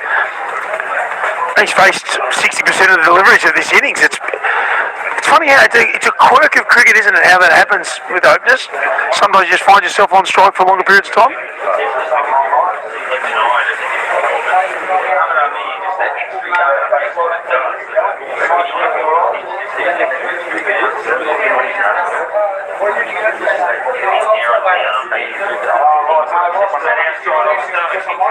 Pretty well, beats the circle and will go all the way to the boundary. Move his feet all that much, but reach for it outside off stump. Timing them all really nicely so far this evening, 23 off 20. The flip side of having too much pace on the ball, and Amir just giving a bit of room there, he freed the arms, found the gap, 4 runs. It's a beautiful shot. Amir's gone for 2 boundaries in 8 deliveries, the only runs that have come off his bowling so far. Just in the historical context of Pakistan compared to a lot of the other subcontinent teams, generally produced probably a higher number of fast bowlers. Spinning stocks that have come out of places like India and even Sri Lanka. I think Pakistan have been the most competitive of the subcontinental teams in places like England, and even here as that's played down into the ground. I know that's one series in Australia and they got a bit of a touch-up last time, but they're generally okay when they play here. I think that's because they've usually got pretty good pace stocks. It's that balance, isn't it? It's the balance you look for. Same with batters though, if you've got good pace stocks, people say that Australians for a while couldn't face really good spin. It's because they probably didn't face too much at shield level, at the levels below. Hopefully that's changing now with a few emerging spinners as well. We see Todd Murphy doing really well, and Swepson of course.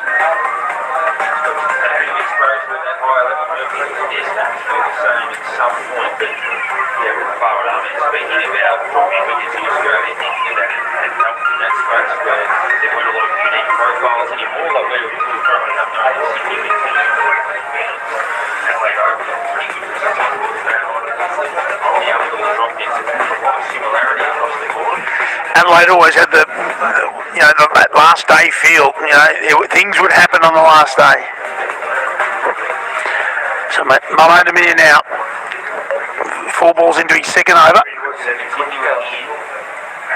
one is played in the air wide a bit on. Generally when it's got out there it's raced away. This one's holding up a little bit. The outfield's been pretty quick, but I think he kind of pitching wedged that one a little bit. We'll just get a couple of runs. I guess that extra pace just a bit higher up on the blade, but still gets 3 runs. It's been batting well. And the Adelaide Oval, remember as a kid, McIntyre used to play that test alongside Shane Warne. They'd have 2 spinners, and if it wasn't Tim May, it was McIntyre that would play. Well, Peter Sleep played there as well and took a 5-fer. Sydney would normally get another one coming in.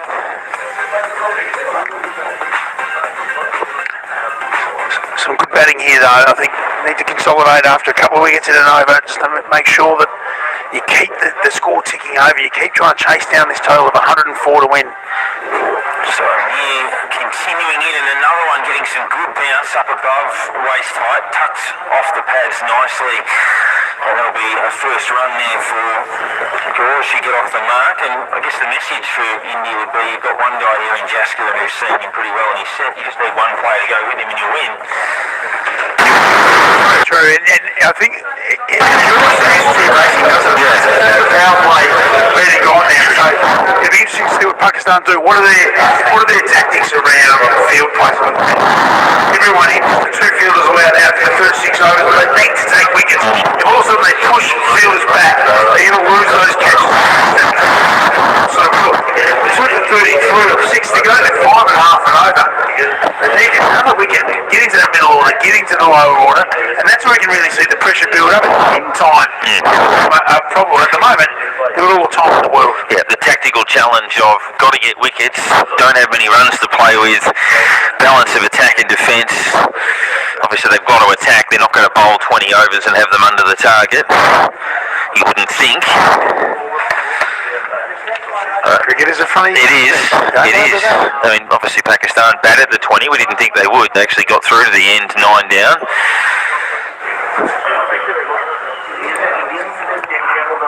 Not sure a chance. Aziz coming in again, and a good delivery. Stayed a little bit low. Just pushed back down the ground. So Aziz getting 3 overs in a row here. He's obviously picked up 2 in an over, so fair enough.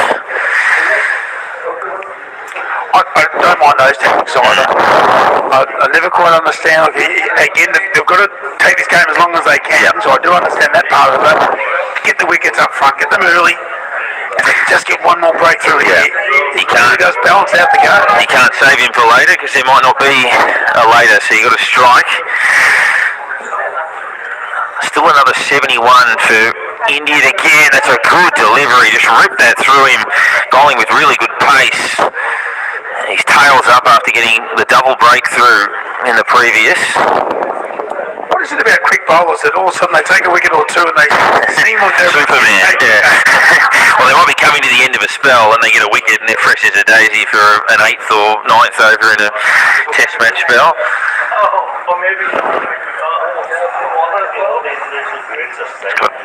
Kamir Awan down in front of us rocking the 3 number combination at 001.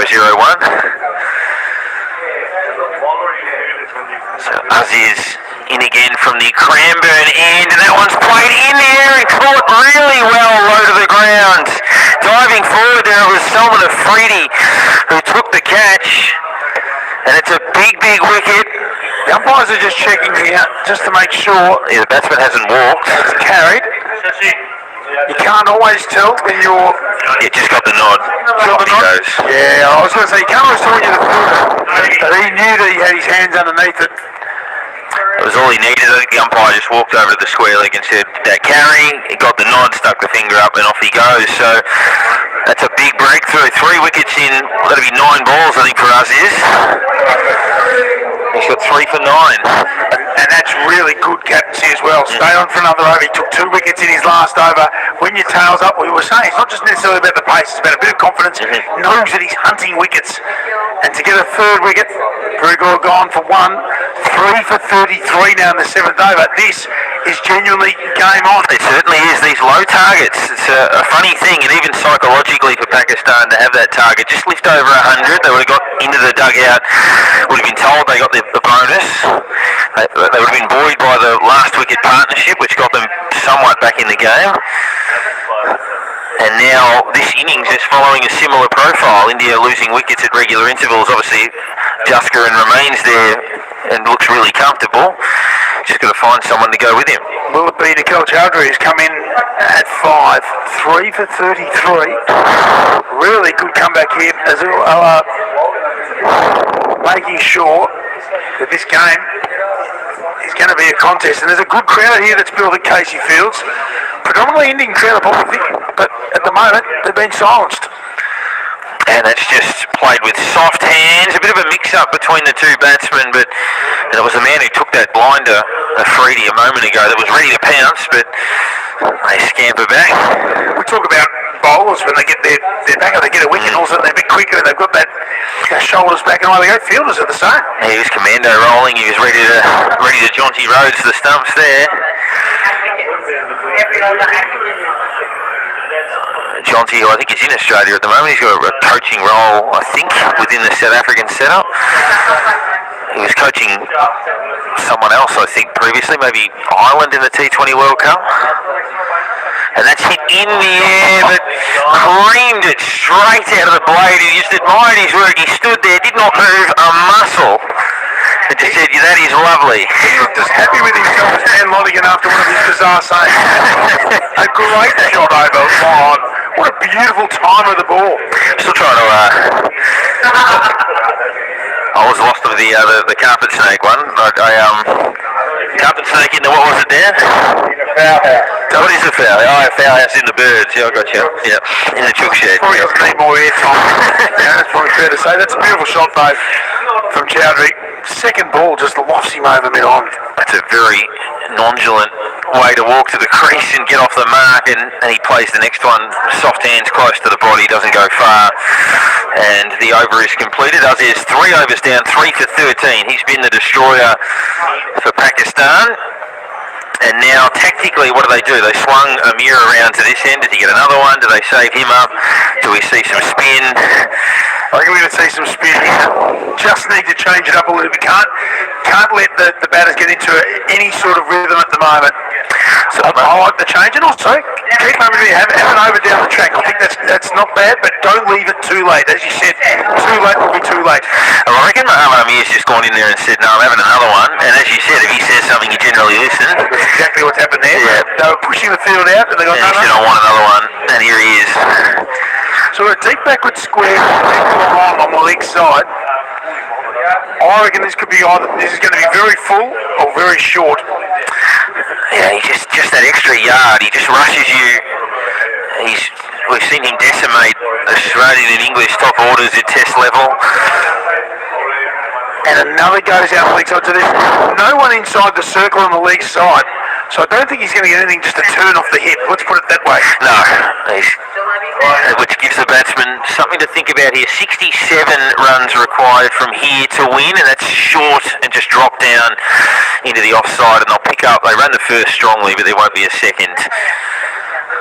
And Jaskaran will move to 27. He's looked solid as a rock. That's looked good, hasn't he? It's top of the order, and all the carnage around it hasn't changed the way he's playing. He said that Chowdhury came out and his second ball over long bounced into the fence, so he held the pose for the photo. It was great. Absolutely. I'm surprised he's actually still and I never got to hit a shot that well. No, that's right. I'm probably home as well. Yeah, he'd still be there thinking, and they got it from every angle. So Muhammad Amir in his third over, and that stayed a little low, zipped through with pace. And Chaudhry thinking, yeah, that was a little bit lower than I thought, and he'll wander down and have a look at the pitch. That's the second time that Jerry felt like a ball hasn't come through like it did before. It's amazing though, when you time the beautiful one, you think that every ball face from then on should be exactly where you think it's going to be. And then they blame the pitch, they go and have a look thinking, oh yeah, where did that hit? Is there a soft spot there somewhere?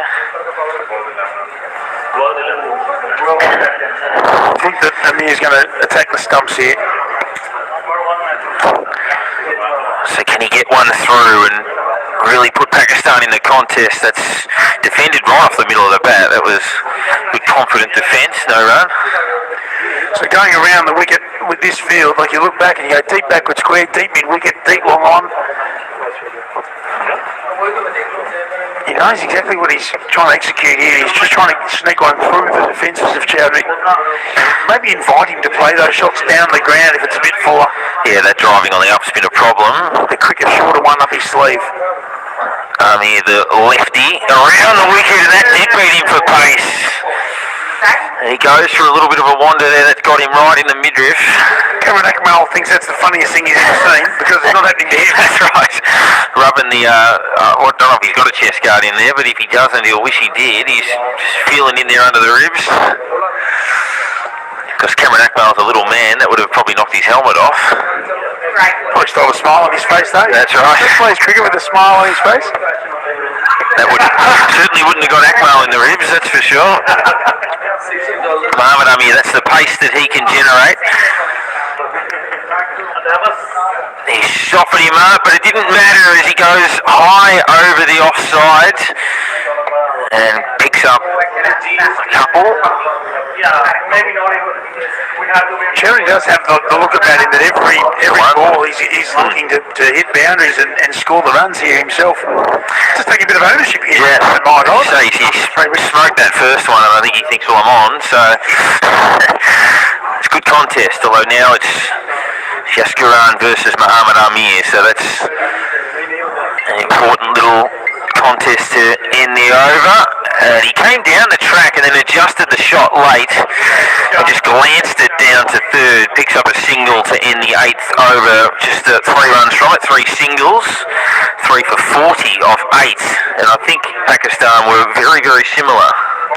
Yeah, Pakistan with 3 for 38 after 8, so you're right, the money there. 3 for 40, going at 5 and over, no 104 off 20, which is basically 5 and over. So you think Pakistan, are they going to bowl Aziz out? Probably not. You think they'll save one? Is it Sahel Sadiq? Yeah. Skipper's going to bring himself on. So Aziz will save one for later on in the innings. Mohammad Amir's got one left as well. So a double change, you'd think. One here and one at this end. Mohammad Amir also would really feel like he wants that wicket. He was searching for wickets, going hard for it. Won't be happy that he doesn't get a win. I love the competitiveness that comes with it as well. Absolutely. 64 required at 5.33, 7 wickets in hand. These two look pretty good.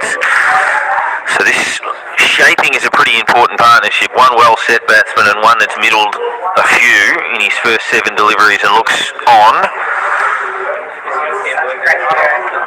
To the boundary, they've been very good with their late cuts. I actually wouldn't mind seeing them just try and encourage that on the wicket, but it's just a little slower. He wouldn't have the pace of the other bowlers either. 3 for 4. Trying to get his down. That's probably the question I'm asking. How's field like that? Yeah, you've almost got to go through him. That's almost your only chance. Or hope that he tries to hit you out of the ground. He came down the track, full of delivery. Came down the track, but not as much as the follow through from the skipper. Ended up down past him. But Skiddy though, he's not slow by any stretch. We've just seen so many good quick bowlers at the moment. Just trying to skid one through the defences there, and the glory, the beauty of 2020 cricket, Sri Lanka almost exclusively spin, and Pakistan with a number of pace options. And they may both win potentially on the same day as that's played down the ground for a single. And that is the 28th run for Jaskaran. But you're right, it doesn't matter if you've got all pace or spin or a combination of both. It's how you execute when there's a ball in the hand. That's right. Both can work. Play to your strengths, play to, I guess, somebody else's, as that's played fine, and they'll get a single. So a couple of easy runs there, and I think this is what you're alluding to, that the pressure's just off a little bit. Pakistan need to force him in that to do something they don't want to do.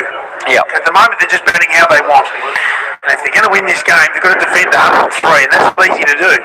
So they've got to change the mentality as well as execute for the Indian battery. In India, if India can knock it around like this, they'll walk it in, and they might even get 2 for that. They run the first hard, but no, it's fielded here by Kamiawan.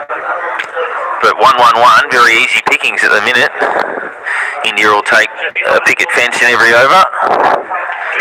Cherry, of course, indicating that he thinks maybe there's a 2 levels of bounce here as well. Someone keeping a little bit low.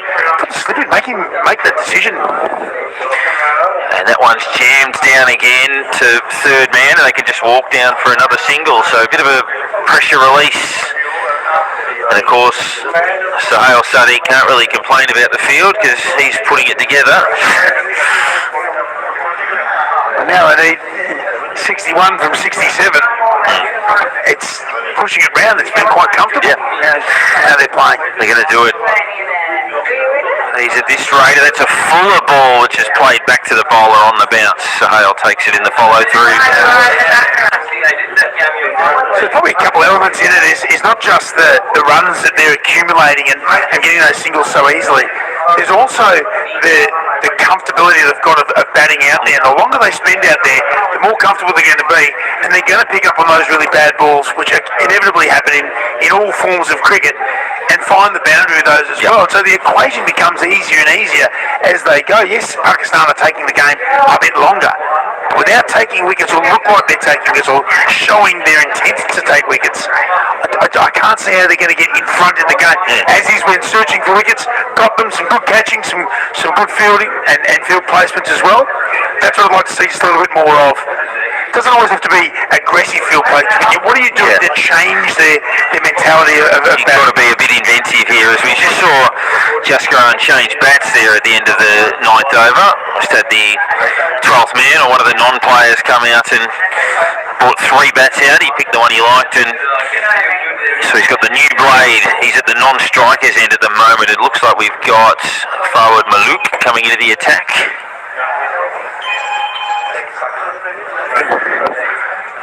So we are going to see some slower bowling now from the broadcast end. Into Chowdhury, cuts off the back foot to cover. There is some coverage there, and the ball not well directed into Akmal, who had to leap above his head. Probably would have got back in any case. Just for a moment, I was thinking a good throw there. Correct, It's on yeah. heel, so He wasn't. these are the little things that Pakistan need to go their way. It's a slightly better field here. Obviously a bit of protection in at the ring. I would have thought that traditional sort of in-out Yeah, field would be the way to definitely. do it. Keep all the ones in and catches as well, especially in front of the wicket. Make their boundary shots as risky as possible. That one's pushed into the offside and no run. So cut that late cut out because they're both very good at that shot. It can also be a bit of variable bounce, which means you chop onto the stumps, you can get the edge to the keeper as well. So the left arm spinner, and that one's pushed back past him. The 2 fielders down the ground are deep, so that's another single. So that line I don't mind, but what I wouldn't mind is that length, pull that length back a little bit but still have them trying to hit in front of the stumps, have a catcher at short cover. So middle of the 10th over, and that is very delicately cut away, and it'll race and race and race. It won't quite get to the boundary, but they'll pick up a couple. Certainly flirted with it, timed well enough that he just got a soft touch on that. That's almost gone for 4. So if you had I know you can't have more than 9 fielders, I get that, but if you had a catcher in there and you had the short third, cut that shot out, make them play another shot. Because they're both executing it pretty well. That one's got a little too straight. Make them hit in that area where you can actually force them, and if they won't go across the line, maybe you can. Yeah. But with a bit of variable bounce, an older ball. Just get one to jump a little bit and reaching for that one outside off stump. So back-to-back dots. He was frustrated with himself there. Just played the shot again in the follow-through, thinking perhaps on that occasion that Jaskaran might have been able to execute that one a little bit better. So we are at the halfway point. In a moment, Suhas will join us in the commentary position. Dan Lonigan will jump in as well as part of a double change. India at the halfway point here are 3 for 47, 3 for 48. I think Strauss is outside just signing autographs at the moment. He's had a game and a half of commentary, and all of a sudden he's signing autographs. He's got the jacket on. He's looking $1 million. He's forgotten he's actually got some work to do, but he's making his way over here now. This game is delicately very much looking forward. I love the jacket. Start of a new over, and Sahel has Jaskar just wiggling it around the corner and getting another run on the board. 3 for 49 now as we start the 11th over. That's right. Check it out, all right. 2 seasoned campaigners in the middle there. Yes, well, Chowdhury and Jaskar. Jaskar's done a good job as the opener. He drives this one in the air, and it was safe in the end, in between cover and mid-off, and it's collected a couple of metres inside the boundary. Gets angry with himself, Chowdhury. Felt he should have played that better than he did. It was safe, because he picked what gap there was on the offside. I don't know how intentional that was to be hit in the gap, because he went through with it. I really thought he wanted to clear the field there. The elevation suggested that he was running the risk of getting caught out. You've got to be careful to try and clear the gap over cover. This is much better. Much better. If you talk about the heavy ball, this is the definition of a heavy ball. Putting him on the back foot and he fends it down. He'd be much better trying to clear the fence on the onside, and he's practicing the pull shot now, because as we know, the wind will go with it. It's against it. And it's always fraught with danger when you try and play. Some can do it. Absolutely right. A cover shot for 6 as he's on the back foot, pinned on the back foot, Chowdhury, but he manages to knock it into the offside, and they'll scamper through for a run. Good running. Yeah, once again, kudos to the coach. They've done the little things right. He's racking the bat, something that the coaches harp on, especially when you're taking singles of that kind. It's 60-40 in your favour. 52 needed off 56 balls now. Remembering they had an extra 10 added on to chase India because of the fact that they went over their time when it came to bowling their 20 overs. How do you feel about that? Well, I tell you what, Dan, while Pakistan were playing, they were 9 wickets down with 60 odd, and we were harping here on commentary that they're the ones playing time. No, it was Indians who were playing time, and suddenly they've overplayed it. 10 runs added as penalty. Well, they were given 4 warnings, apparently. This is driven down the ground, hit very, very hard indeed. He runs with the shot, Jaskar, and the return is an absolute beauty. But he's home. It was good cricket all round. It actually hit the stumps flush. Jaskar knew he had to go and go quickly, the big man, and he's a big man for a wicketkeeper. And he was moving very sprightly between the wickets on that occasion. That's hit the middle of the middle stump. Yeah, that's good that he dragged the bat. We were talking about the importance of dragging the bat. Now the furniture is reset. We're all set to bowl the next one then. Runs in this over in singles and twos. The boundary check has still been in place. Not that they're checking if it's a boundary or not, but they're checking. They get the batters under check that it's not going to be a boundary anytime soon. 3 for 53. 11 overs gone now. So they need 51 off 54. Chowdhury's 13 off 16. Jaskar 33 off 34. Cuts the next one at the start of a new over.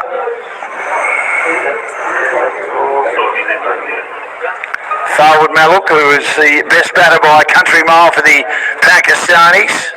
He and Arwen, who's fielding in front of us here at Whitish long on for the right-hander. Got a partnership at the end. This is dab too short. The man shy at the stumps. Didn't miss by too much. I reckon he might have been in a bit of strife. Jaskar, if the return had have hit and the fielder knows it, the wicketkeeper knows it, everyone knows it. Yeah, he doesn't want to get up. He's replaying that in his mind 100 times, that throw, and every time he's replaying it, it's getting an inch closer to the stumps. Good cheeky run. 3 for 55, under 50 needed now. They're more than halfway there. They've got to get a wicket here. Farwood Maluk in again, gives it air, and it's steered into the offside. There's no run. There's a short straight cover there, so bowling to his field and bowling to his field cleverly. Dan, should we banish the debate of the efficacy of a finger spinner? In 2 games, we've seen how good they can be. Well, he's bowling beautifully. Look, he's got a very unusual action, hasn't he? He's coming almost like he's about to bowl right arm. He's coming in very, very side on with his action. I'll tell you what, the coaches these days do not tinker with your action because we are moving towards an era of cricket where if you're a little unorthodox, it becomes an advantage for you because the batters find it difficult to pick you. Look at Jasprit Bumrah, for an example. Oh, he's one of the greats, isn't he? Yeah. Doing a good job forward. He gives this one here and it's steered down to long off. And they get another run. These two look pretty comfortable at the moment. Jaskar, who's moved to 35 of that single of 39. It's still 12 gone. It's 3 for 56. It's Pakistan's game to lose, you'd think. Run about 48 required. Yeah, 48 Draw, 48. Yep. 7 wickets in hand. But Dan, I'll tell you what, Fawad Malook will be mighty pleased with his efforts. With 2 set batters, he's managed to give only 3 runs. He's interspersed the overs with singles and only singles, nothing more. And that's a denomination which gives more confidence to the bowler than the batter. Well, this is what Gandhi did. He did it so well, and I reckon that was one of the major reasons why the Pakistanis lost wicket. They lost patience with him because he none for 7 from 4 overs. They sat on him a bit and felt they had to go at the other bowlers and played shots that they didn't need to play. Was there a bit of a Maxwell factor? I know I'm commentating in Australia today, but was there a bit of a Maxwell factor? The reason I say this is because sometimes to that batter you bowl to his ego and not to the field. Yeah, it's a good point, isn't it? And Glenn Maxwell's always trying to come up with something different, isn't he? This is slammed down the ground by Jaskar to kick off a new over. But all in all, what a fantastic cricketer he is. He's earned a lot of fans, especially from where I come from, including me. He broke his leg, of course, at a 50th birthday party. Not the ideal start. Friend fell on it. I mean, So he's out for the rest I of the think season. he took it too seriously. Break a leg. Now this is in the air. Is it going to be caught? It spooned and cleared the midfield and bounces in front of the fielder who stormed in from the covers and did a pretty good job to parry that in front of him. Again, he was going into the wind 50-50. and he's lucky to survive.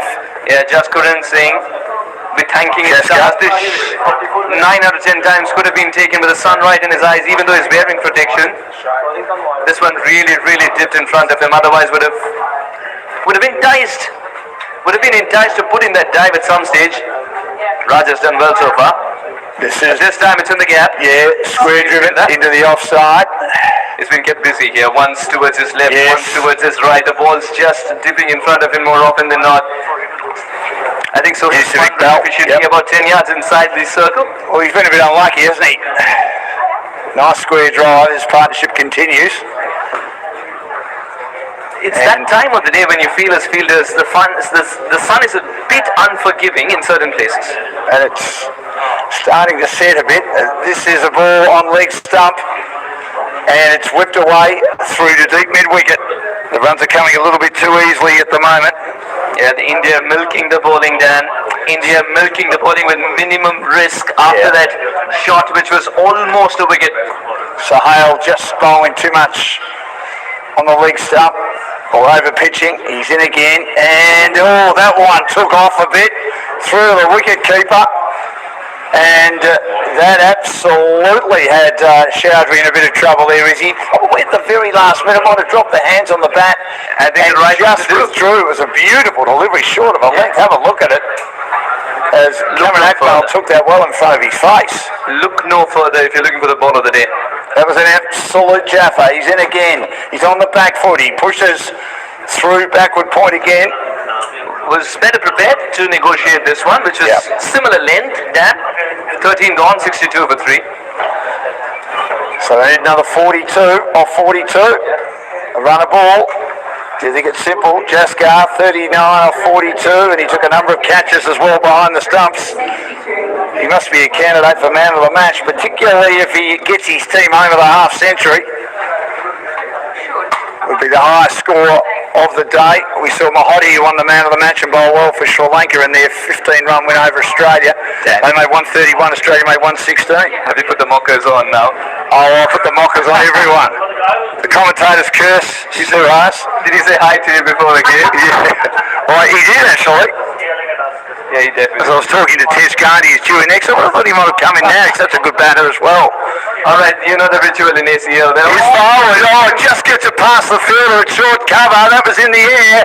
He didn't have control of the shot, but unfortunately it races through the outfield.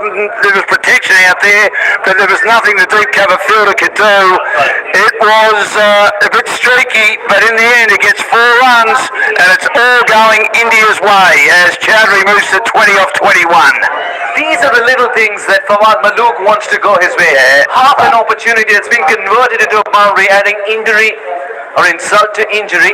I think that could have been taken. I mean, I'm being a bit of a taskmaster, but just would have been a great catch. The moment of brilliance on the field is exactly what Pakistan are looking for, with this partnership brewing so nicely for India. Forward bowls again, and on the back foot, it's struck very cleverly indeed, steered out into the deep, into the offside. I love the fact that Fawad Malook is starting to alter his length. He's expecting the batters to dance down the track. That's not going to be the case, especially because the required rate's not a daunting one. It's just under 5. Well, 37, 39. Oh, under 6, I beg your pardon. The current rate just under 5. Fawad Malook is one of those very few bowlers who's turning it this much. The others have got wickets with the illusion of spin, not spin itself. Illusion of spin, haven't heard that before. Look at this one. Well, that was a beauty, and he's stuck on the crease and did well to dig that out, Jaskar. He's seeing them like medicine balls, that's why he was able to dig that out. I reckon it might have got through anyone else. 39 or 44, you ever seen a medicine ball? It's massive, isn't it? It was massive. Yeah, unbelievable. Oh, not really. This is defended back along the wicket again. Good bowling, darting it in and making it hard for the batter to free his arms then. Jaskar has been sensational. And 14 gone now, and it is 3 for 67. Jaskar 39 of 45. Chowdhury 21 of 23. They need 38 off 36. They've got to get him and get him quickly. In fact, they need 37 off 36. Yeah, but 7 wickets in hand, the equation that you just uttered, what do you feel? Is it going to get a tighter contest, or they're going to win with a ball over to spare, India? Or could go either way. Well, I think it's that time of the day when you're looking at the bowling card and asking how many overs left for Mohammad Amir. Well, he's only got 1 to go, hasn't he? So he needs to come on now, doesn't he? And I'll tell you what, the Indians have played him well. It's all about, as Pete Laser said earlier, it's all about trying to see him off. And they've seen him off for 3 overs so far. So Hale's going to bowl again. Takes the outside edge, took a hand off the bat, but rolled along the ground. And they managed to get another run. And it moves Jaskar. Well, he's on 39. Back on the strike now is Chowdhury. Got the run to go to 22.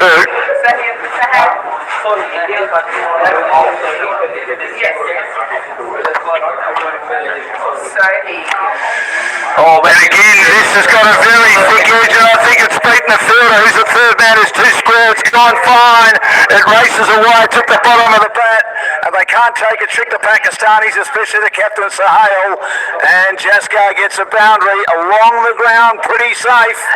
But you can get them any way you can in T20 cricket, and Jaskar moves to 43 or 46. I think it was intentional. It was intentional to bang the bat and ensure that the ball touches the ground before it. The Jaskar is motoring as he knocks it into the offside and picks up another run. He was on the back foot again, short of a length from Sahel. But they're scoring runs at will. Yeah. And this has been the difference between the two sides.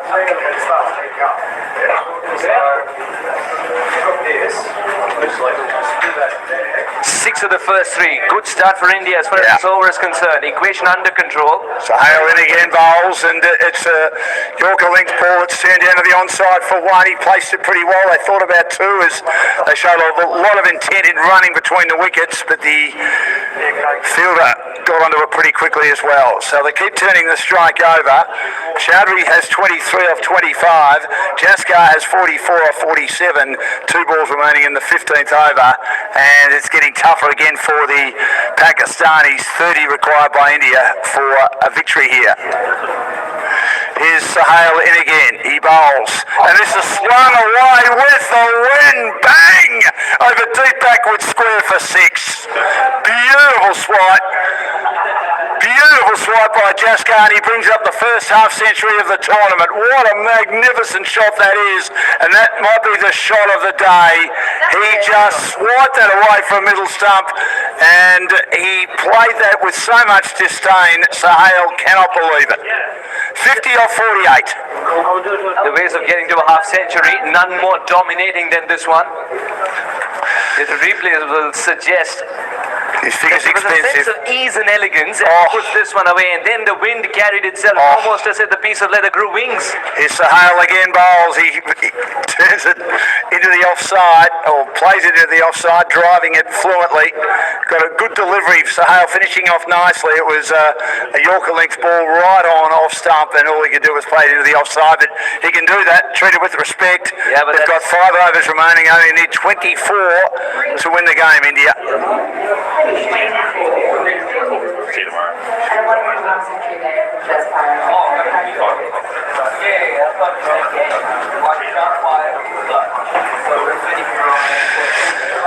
So 24 needed, and he'll bowl out his spell 2. Farwood, it's pushed into the offside, out to deep cover for 1. No, they elect not to go.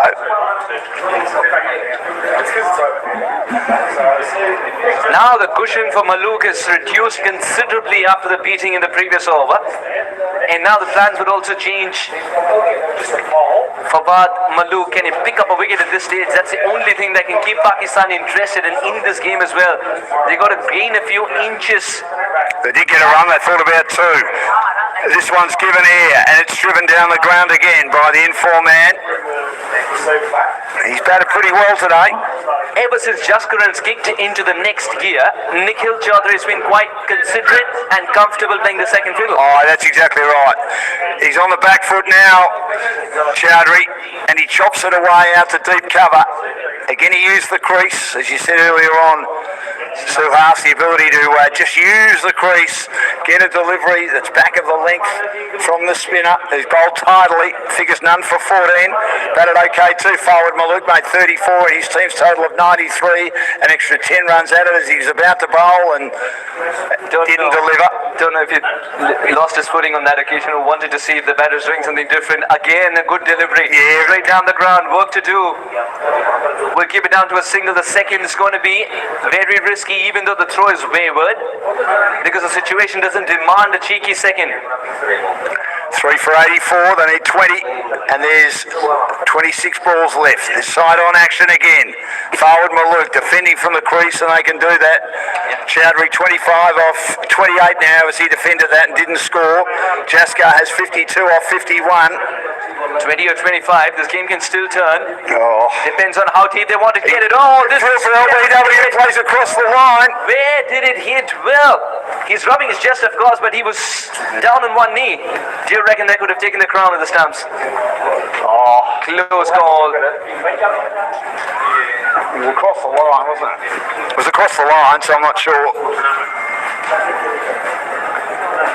Oh, it hit him in the chest. Way too high. Way too high. Excellent decision then by the umpire. 16 gone, 84 for 3. Game still in the balance, 20 or 24. Anything can happen with an over left for Mohammad Amir. You are an optimist. No, you don't want to see it go to the we'd love to see it go to the wire, but I don't think that's going to happen. In your mind, you won the seatbelt, you started the car, you're dropping me at the G. Oh, well, I'll drop you at the G. 20 or 24. This game might go to the wire is what I feel. Just to ruffle some feathers. Or say the cat amongst the pigeons. If you pick up a wicket over here, things can get interesting. Otherwise, India cruising at the moment with Nikhil in great control, Jaskaran providing the impetus. Well, we saw what Ben Lachlan did. He got a couple of wickets, Sydney, and slowed down Sri Lanka, but it was enough anyway for Sri Lanka. Absolutely not. Australia didn't bat very well. They fell 15 runs short, and Pakistan talking and not batting well, batted deplorably. Straightforward, 5 runs required and over. And this is Butt back in the attack. Yeah. The second run's a jog, but in our world of cricket, it's still called a run. Arwen's had to do a lot of work, hasn't he? At backward point. Good last wicket partnership managed them to get to 93 as is. Just get a feeling that Jaskaran wants to finish it off in as much as possible in this over, knock off the required runs, and if he continues to bat the way he does, very soon that bat will attract a sticker in front. 3 for 15 as his bowls again, swung across the line. Can he dissect the two fielders? No, he can't. It's collected at deep backward square. He didn't quite get as much of that as he wanted, but another run on the board. He's 55 off 53, Jaskar. You reckon he's got the man of the match parcelled up? He was very tidy behind the stumps, and Chowdhury 25 off 29. 17 needed off 22 deliveries. And Aziz has done a good job, 3 for 16. Yeah, good change in pace, you reckon? Yes. From Azizullah. The right thing to do at this stage of the game. But where are the Yorkers? We're still waiting for them. Follow the batter, not a bad option at all, but still a tap in the right vacant area will allow a single to be completed. 16 or 21, equation well under control for the men in blue. Yes, they played very well indeed, India. A very professional performance, especially with the ball. How much of it is actually a change in gloves, and how much of it is a message passed on? 95% is a message passed on. Not in the middle of the over. These days, people are very lucky. Did you see what Sri Lanka did? I mean, it's not that it's been that warm today anyway, but I mean, the sun's starting to set, isn't it? So I wouldn't have thought that he needed a change of gloves. You never saw it in years gone by, would you? Wants a better grip on the bat. Well, the change of gloves perhaps. That's what you would question. It's kissed the top of the stumps. Minimum discomfort to furniture, maximum discomfort to India. She's been good as is. 4 for 17.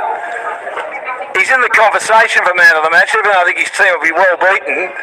Lovely innings of 55 by Jaskar. The change of gloves. Jaskar. 4 for 88.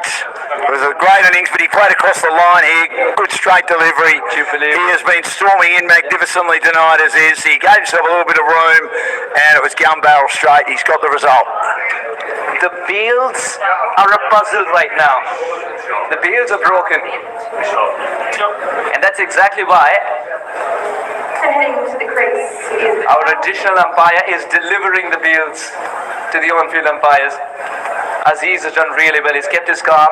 He's bowled the slower deliveries to good use. He's bowled the back of the length deliveries really well. And now the wicket finally, a reward which was much required for Azizullah. 17 for 4. These are figures that are he's definitely answered above and beyond his call of duty. Azizullah sharing the new ball and then producing 17 for 4. There's nothing more you can ask from a bowler, especially when you're trying to restrict a team like India to a modest total.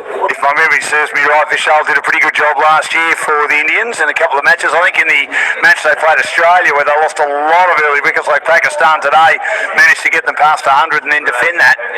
And he was one of the reasons why they were able to get a score of 100. In a couple of other matches, he batted well with Gandhi. So he's coming in late. His team only needs 16 from 20 deliveries, 4 for 88. Would you want to help solve this puzzle, or should we just put this part of the puzzle as in tomorrow's newspaper?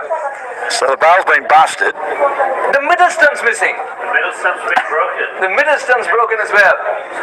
All right, a different color, perhaps to It's all happening, isn't make it? it a clear target for the bowler. Gee, it must have been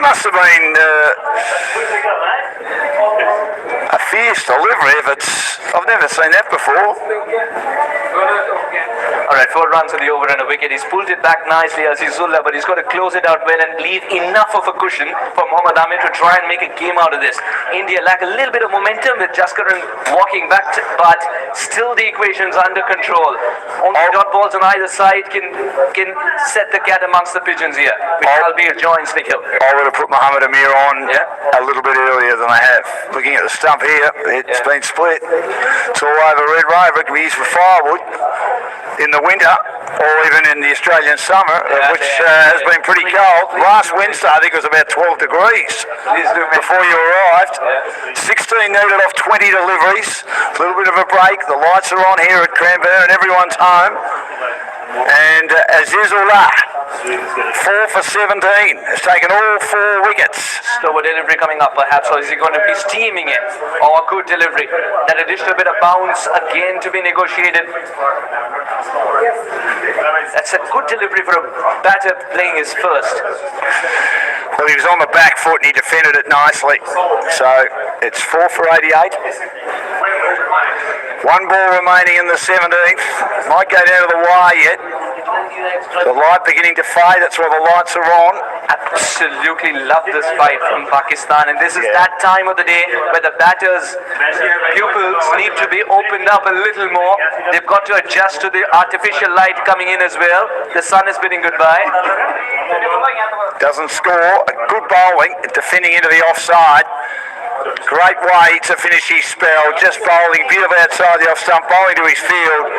He's certainly been outstanding for Pakistan. They've probably only had 2 really good performances. Farwood bowled his spell beautifully and also made 34, and 4 for 17 for Aziz Ullah, all 4 wickets that have fallen so far. So 16 needed of 18 deliveries, with Nikhil Chowdhury on 26 off 30, and Tind has faced a couple of deliveries yet to score. Can they get another wicket? Well, that will set things up nicely in Aussie Cricket League. Just cannot find a better game to try and start this saga of nail-biting finishes. At the moment, under control the equation is what we could say for India. 16 of 18. Can Awan produce that magical delivery? We've seen that this end particularly has favoured the spinners. Okay, yeah, Kamara Wan coming in, who batted at number 11, was 7 not out. Even Eindren from this end was bowling well. All He spinners was. bowled well. Why do you think that this has been the end for the spinners? Well, when T20 started, they said the end of the spinners. At least it's good to see that it's the end of the spinners in a different way. Yes. And this has swung away on the onside, and it's been picked up just inside the boundary. It was running full pelt by Yusuf. Magnificent effort. Absolutely going 100 miles an hour. He wasn't far away from the rope. Gets 2 runs. It was swung away. And that's an excellent shot. Yeah, making India work for every single run. He'd made his mind mentally that it's going to go for 4. They were getting together for glove love not to take that single or 2. Soon they realized it's an excellent effort in the deep, riding the boundary, quite literally. And he was getting into a good position to play that shot as well. They only got one that in has the more end. written over it. Oh, Gets the no, bottom this edge one. to the next one, yes. And it's picked up That's cricket too. behind the wicket keeper. That's Kept cricket. low, didn't it? Yep, absolutely. I mean, you get it from the middle of the bat, it goes to the deep, it almost is a boundary, but you get rewarded with a single. Sometimes you don't get it from the middle of the bat, the denomination remains the same. Correct. That was a great piece of fielding by Yusuf before. I thought it was definitely 2, but it was only 1. He was charging around that boundary. Saved 3. This is in the air. This might nearly go the distance. It doesn't quite, but it goes for a boundary. Bounces and then bounces over the rope. 4 runs. He tossed it up and he's gone the big aerial route over mid-wicket. Lovely shot. Excellent shot indeed. 6 runs at the over now. And now Pakistan are going to play with the bonus runs they receive. Yes. India not finishing their overs on Slog time. sweep again. This might be caught. And it's comfortably caught. Yusuf has done a great job, has taken the catch out at deep mid-wicket.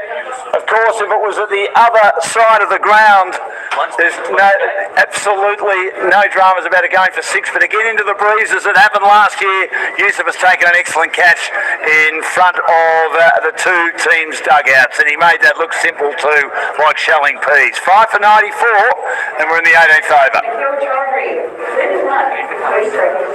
Good innings by Chowdhury, 31 of 33, fielded well as well. And heading into the crease, the new Manpreet Ghani played a couple of internationals for the Indians. He's come to the crease now to try and get his team home with 13 balls left. Manpreet Goni, 10 of 14. He's walked out in this situation so many times where the architect of a run chase is someone else, but to finish it off, Manpreet Goni walks out with a broad brush. Alright, he bats only one way, that is to hit straight down the ground and let the ball never be seen again. Well, we'll see. You were asking for a wicket. Wicket delivered, Dan. Well, we need another one if we're to go to the full distance, I would have thought. But anyway, he's been expensive, Arwen. So, 14 balls. I'll learn to count one day. Kamara once the only bowler to pick up a wicket apart from who has been a one-man army, picking up 4. 4 for 94. He bowls now and he goes down. Oh, ball! What a catch that is! He's taken an absolute blinder. He hit that as hard as he's ever going to hit it, and he has made that look simple. What a catch that was by Cromer Arwen. What a catch! An absolute ripper. He's taken a couple of wickets in a row and he's on a hat-trick. Can you believe that? And all of a sudden, there's 6 for 94. Goni hits it straight down the ground. I think in his defense, he didn't get elevation. Smashes it straight down the ground, and it's going to be sweet pain at the end of that catch too. Kamar kept it straight and simple. Goni wanted to go for the glory shot first up. And, well, great reflexes from the umpire too, who tried his best to get away. I think he's more relieved that the catch is taken as much as Aman. Aman's on a hat-trick too. Oh, what a good catch indeed. Is this the glimmer of hope that Pakistan were looking for? That moment of brilliance that we talk about that can lift the whole team up. 6 runs and a wicket. Let's have a look at it again. It was hit really, really hard. And he, well, I'm going to say he made that look easy. It was a great reflex catch. Give that man a bravery award to try and take that catch in the first game of a tournament. Almost took his hand off. He's on a hat-trick here. What's it going to be? We don't see any field change for the hat-trick here. Hat-trick less of 6 for 94. That's one away. He won't get the hat-trick. Out to deep mid-wicket. Jatinder, who bowled well, getting 3 wickets during Pakistan's innings. Just noodled it out through mid-wicket. And they need 9 off 2 overs. 6 for 95.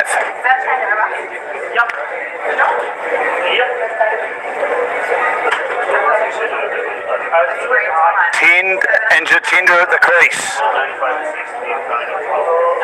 2 for 7. Cromer Arwen. 6 for 95. India need 9 on 4. Well, maybe the 10 runs might come back to bite the Indians. The 10 runs that were added on because they went over their time. The crowd's loving it. The crowd's loving it. Now, India had to battle a different kind of an opponent today. It's called the bonus being gifted to the opposition. They've knocked off the runs that the opposition had scored.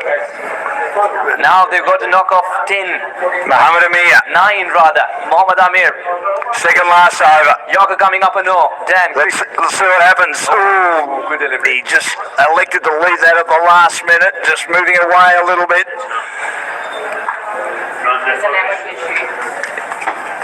And this is exactly why the new batter is in. Jatinder. Getting ready again. Amir bowls again. He looks to try and turn that one away. Goes down the leg side. Was there some bat in that? It wasn't taken cleanly by Cameron Akmal. No, buys. But they still hurt the Pakistani cause because Sometimes. all those runs count. Sometimes, Dan, a ball is so good that not just the batter but the keeper had no answer to it. Yeah. Remember, his interception point is 10 yards behind the batter. 8 needed off 10. It's going right down to the wire as the light continues to fade here at the Cranbourne Cricket Club at Casey Fields. And Pakistan still a chance, and India will just have to make sure that they get their overs in time next time should they lose. Amir bowls. This is driven fluently out into the deep to their best fielder today. Yusuf, he's been outstanding. Are they going to try and attack at least one ball in this over, or is this going to be how well can we negotiate from the middle of the bat as far as Amir is concerned? Because that begs the question, how much would they want to leave for the final over then? Well, they've negotiated him absolutely fantastically today. So far, And they've sat on him. I mean, look at his figures. he's None for 16. They've been good. He bowls again, and this time it is guided away past point. They've got one. Yusuf slips over, and they come back for two. He slipped over his own shadow, and they come back for two. Yeah, Amir's not the happiest man in the world at the moment. No. He saw only one written over it, not the second one. He said great acrobatics, but I signed up for a good throw. Yes. 6 for 99. 5 needed off 8. Yeah, we're still waiting for those change-ups here. The slow delivery, the Yorker. Something to decimate the stumps. And as Pete Laser, our co-commentator, said, what about in-swinging Yorkers? We haven't seen any of those, have we? We've negotiated him nicely. The person who can bowl them is actually in the camp for Sri Lanka, but as a mentor. Yes, Lasith Malinga. Yeah. He bowls again. This is down the leg side, is it? He looked to swing, and it's not given. It's 6 for 99. One ball remaining in the over, so they have a chance of seeing off Mohammed Amir. Now it begs the question here. Mohammad Amir is going to look for a wicket delivery. Yes. Or is he going to look for a dot delivery? What's his approach going to be then? I think he needs a wicket. Bring a fresh batsman in, but where's Tej Gandhi? He's not there. In regard to being out in the middle, and hasn't been out there yet for India. I remember you telling me that the wicket Outstanding is the player. best, Yeah. best way. Mohammed Amir bowls and peeked outside the off stump with a slow one. He's gone for a dot delivery. And it ends up being a dot delivery. So, well, 5 needed off the last over. Well done, Pakistan, to get it to this, helped by the fact that India were a bit slow with their over rate. They were penalised 10 runs for not bowling their overs in time. And it's 6 for 99. Jatinder and Tind at the crease. Jatinder 3 off 6. Tind 2 off 4.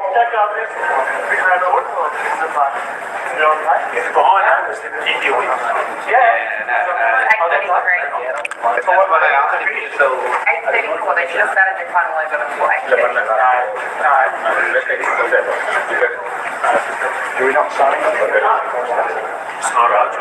Casey fields are brimming with people as the word's out that the best in the business are playing here at the Aussie Cricket League. It's been a good crowd, isn't it? 1 over remaining. Five for an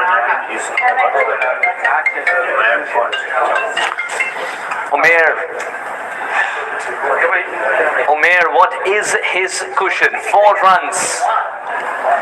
And where does he bowl? He's going to be Chalbir for a start. He's only bowled the 2, none for 11 in Mir, but he bowled okay too from this end, the peninsula end. And it's 6 for 99. 1 over remaining. Can he be the hero for Pakistan, or can these two batsmen, Tind and Jatinder? What are the options here for the batter? The mid-wicket region, deep mid-wicket is open. Yes. It's a very wide long on. Very wide, almost a mid-wicket. He opens the blade, he works it down to third man for 1. And it's 4 off 5 now, 6 for 100.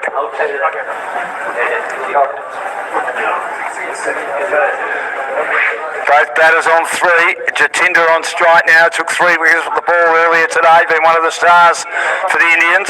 They bowled really well to restrict Pakistan to 93. 100 comes up. We didn't know that we were going to say that when the first innings ended. Yeah, 6 for 100. 4 needed off 5. Bowls again. This is a short delivery, which is steered away to backward point. He did well to keep that down. And it's another run on the board. 3 off 4 needed now. Dan, how does he extract that tennis ball like bounce when the day is coming to a close with 2 games already being played on it? Unbelievable effort from Omer, but Yeah, I'm going to admit that I was wrong, because I said to Pete Laser a bit earlier, it could be an early mark here. Certainly not an early mark. And Pete just looks at me and says, I'm not surprised. 3 needed off 4. 3 or 4, has he got to go for the glory shot? Has he got to take it as deep as possible? The field allows him to even come back for the second in case it's a tap and run. 10 faces. He swings and misses, and it's a dot ball. Well, imagine if we go to a super over. It played tomorrow. I think this mic is picking up all that we see in the comm box and we don't. If we go to a super over, we'll be playing in the dark. Playing on the iPhone. 3 needed off 3. Well, the super over is a possibility. You never know. All three results are a possibility. But I still believe there's a lot of room on the leg side. Here's Umir Butt. He's bowling outside the off stump. Again beats him outside the off stump. Beautiful bowling, and they're saying there might have been a feather. There you go. The Pakistanis. This game never stops surprising you. 3 needed off 2. Can you believe that Pakistan might have climbed out of the grave here, helped by the 10 runs because India took too long to bowl their overs, and a controversy in the first day of the tournament. That's what we love about this game. For the first time ever, more runs required than balls available. Where's he going to go here, Dan? Umir Butt, he bowled outside the off stump. He bowled a short one. They've run. He throws at the stumps and he misses. It was a short delivery, and he was out. It's been called a no ball. Now it's A bye. no ball. It's a bye. It's a bye, and it's 1 for the over. That means this one's going to be pitched up for sure. But that also means India require 2 for victory of 1 ball that Umair's yet to bowl. This one climbed on him, but he'd already pitched it out. Umar Akmal tried his best, missed the stumps by a Yeah, he did. Cameron Akmal by an absolute ball, but I wonder whether he's home anyway. The batter in the replay was out of shot. Well, they need one to win here, and he swings over the top, and he's got it.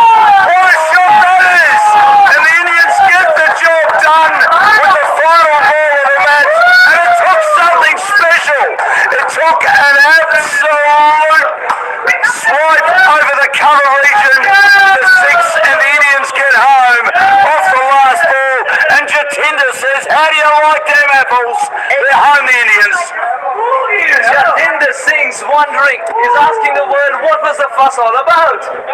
All that you had to do was pick up a single and give it to me. He's made a mockery of the boundary rope that looks a mile away. What a way to finish this game. If there are any nails left, I would really say you haven't been watching this hard enough. India versus Pakistan goes down to the wire. The perfect start to Aussie Cricket League 2.0.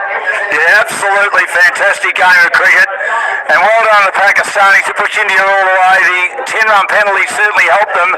But India just sort of lost their nerve a bit, especially, of course, when the opening batter, their wicketkeeper, who was outstanding, Jaskar, went out after making 55, but he's probably going to win the man of the match for his 55, Jaskar. Yeah, and also took a couple of catches. I think he wins man of the match. Yeah, he took 4 catches, so he was definitely man of the match. Terrific bowling by the Pakistanis, sustained as his took 4 wickets, and then of course Oman took 2 and 1 over. But a great win by the Indians. They've won their first game beating Pakistan, and the Australians of course went down to Sri Lanka earlier today by 15 runs. It continues tomorrow. We've got the World 11, and they'll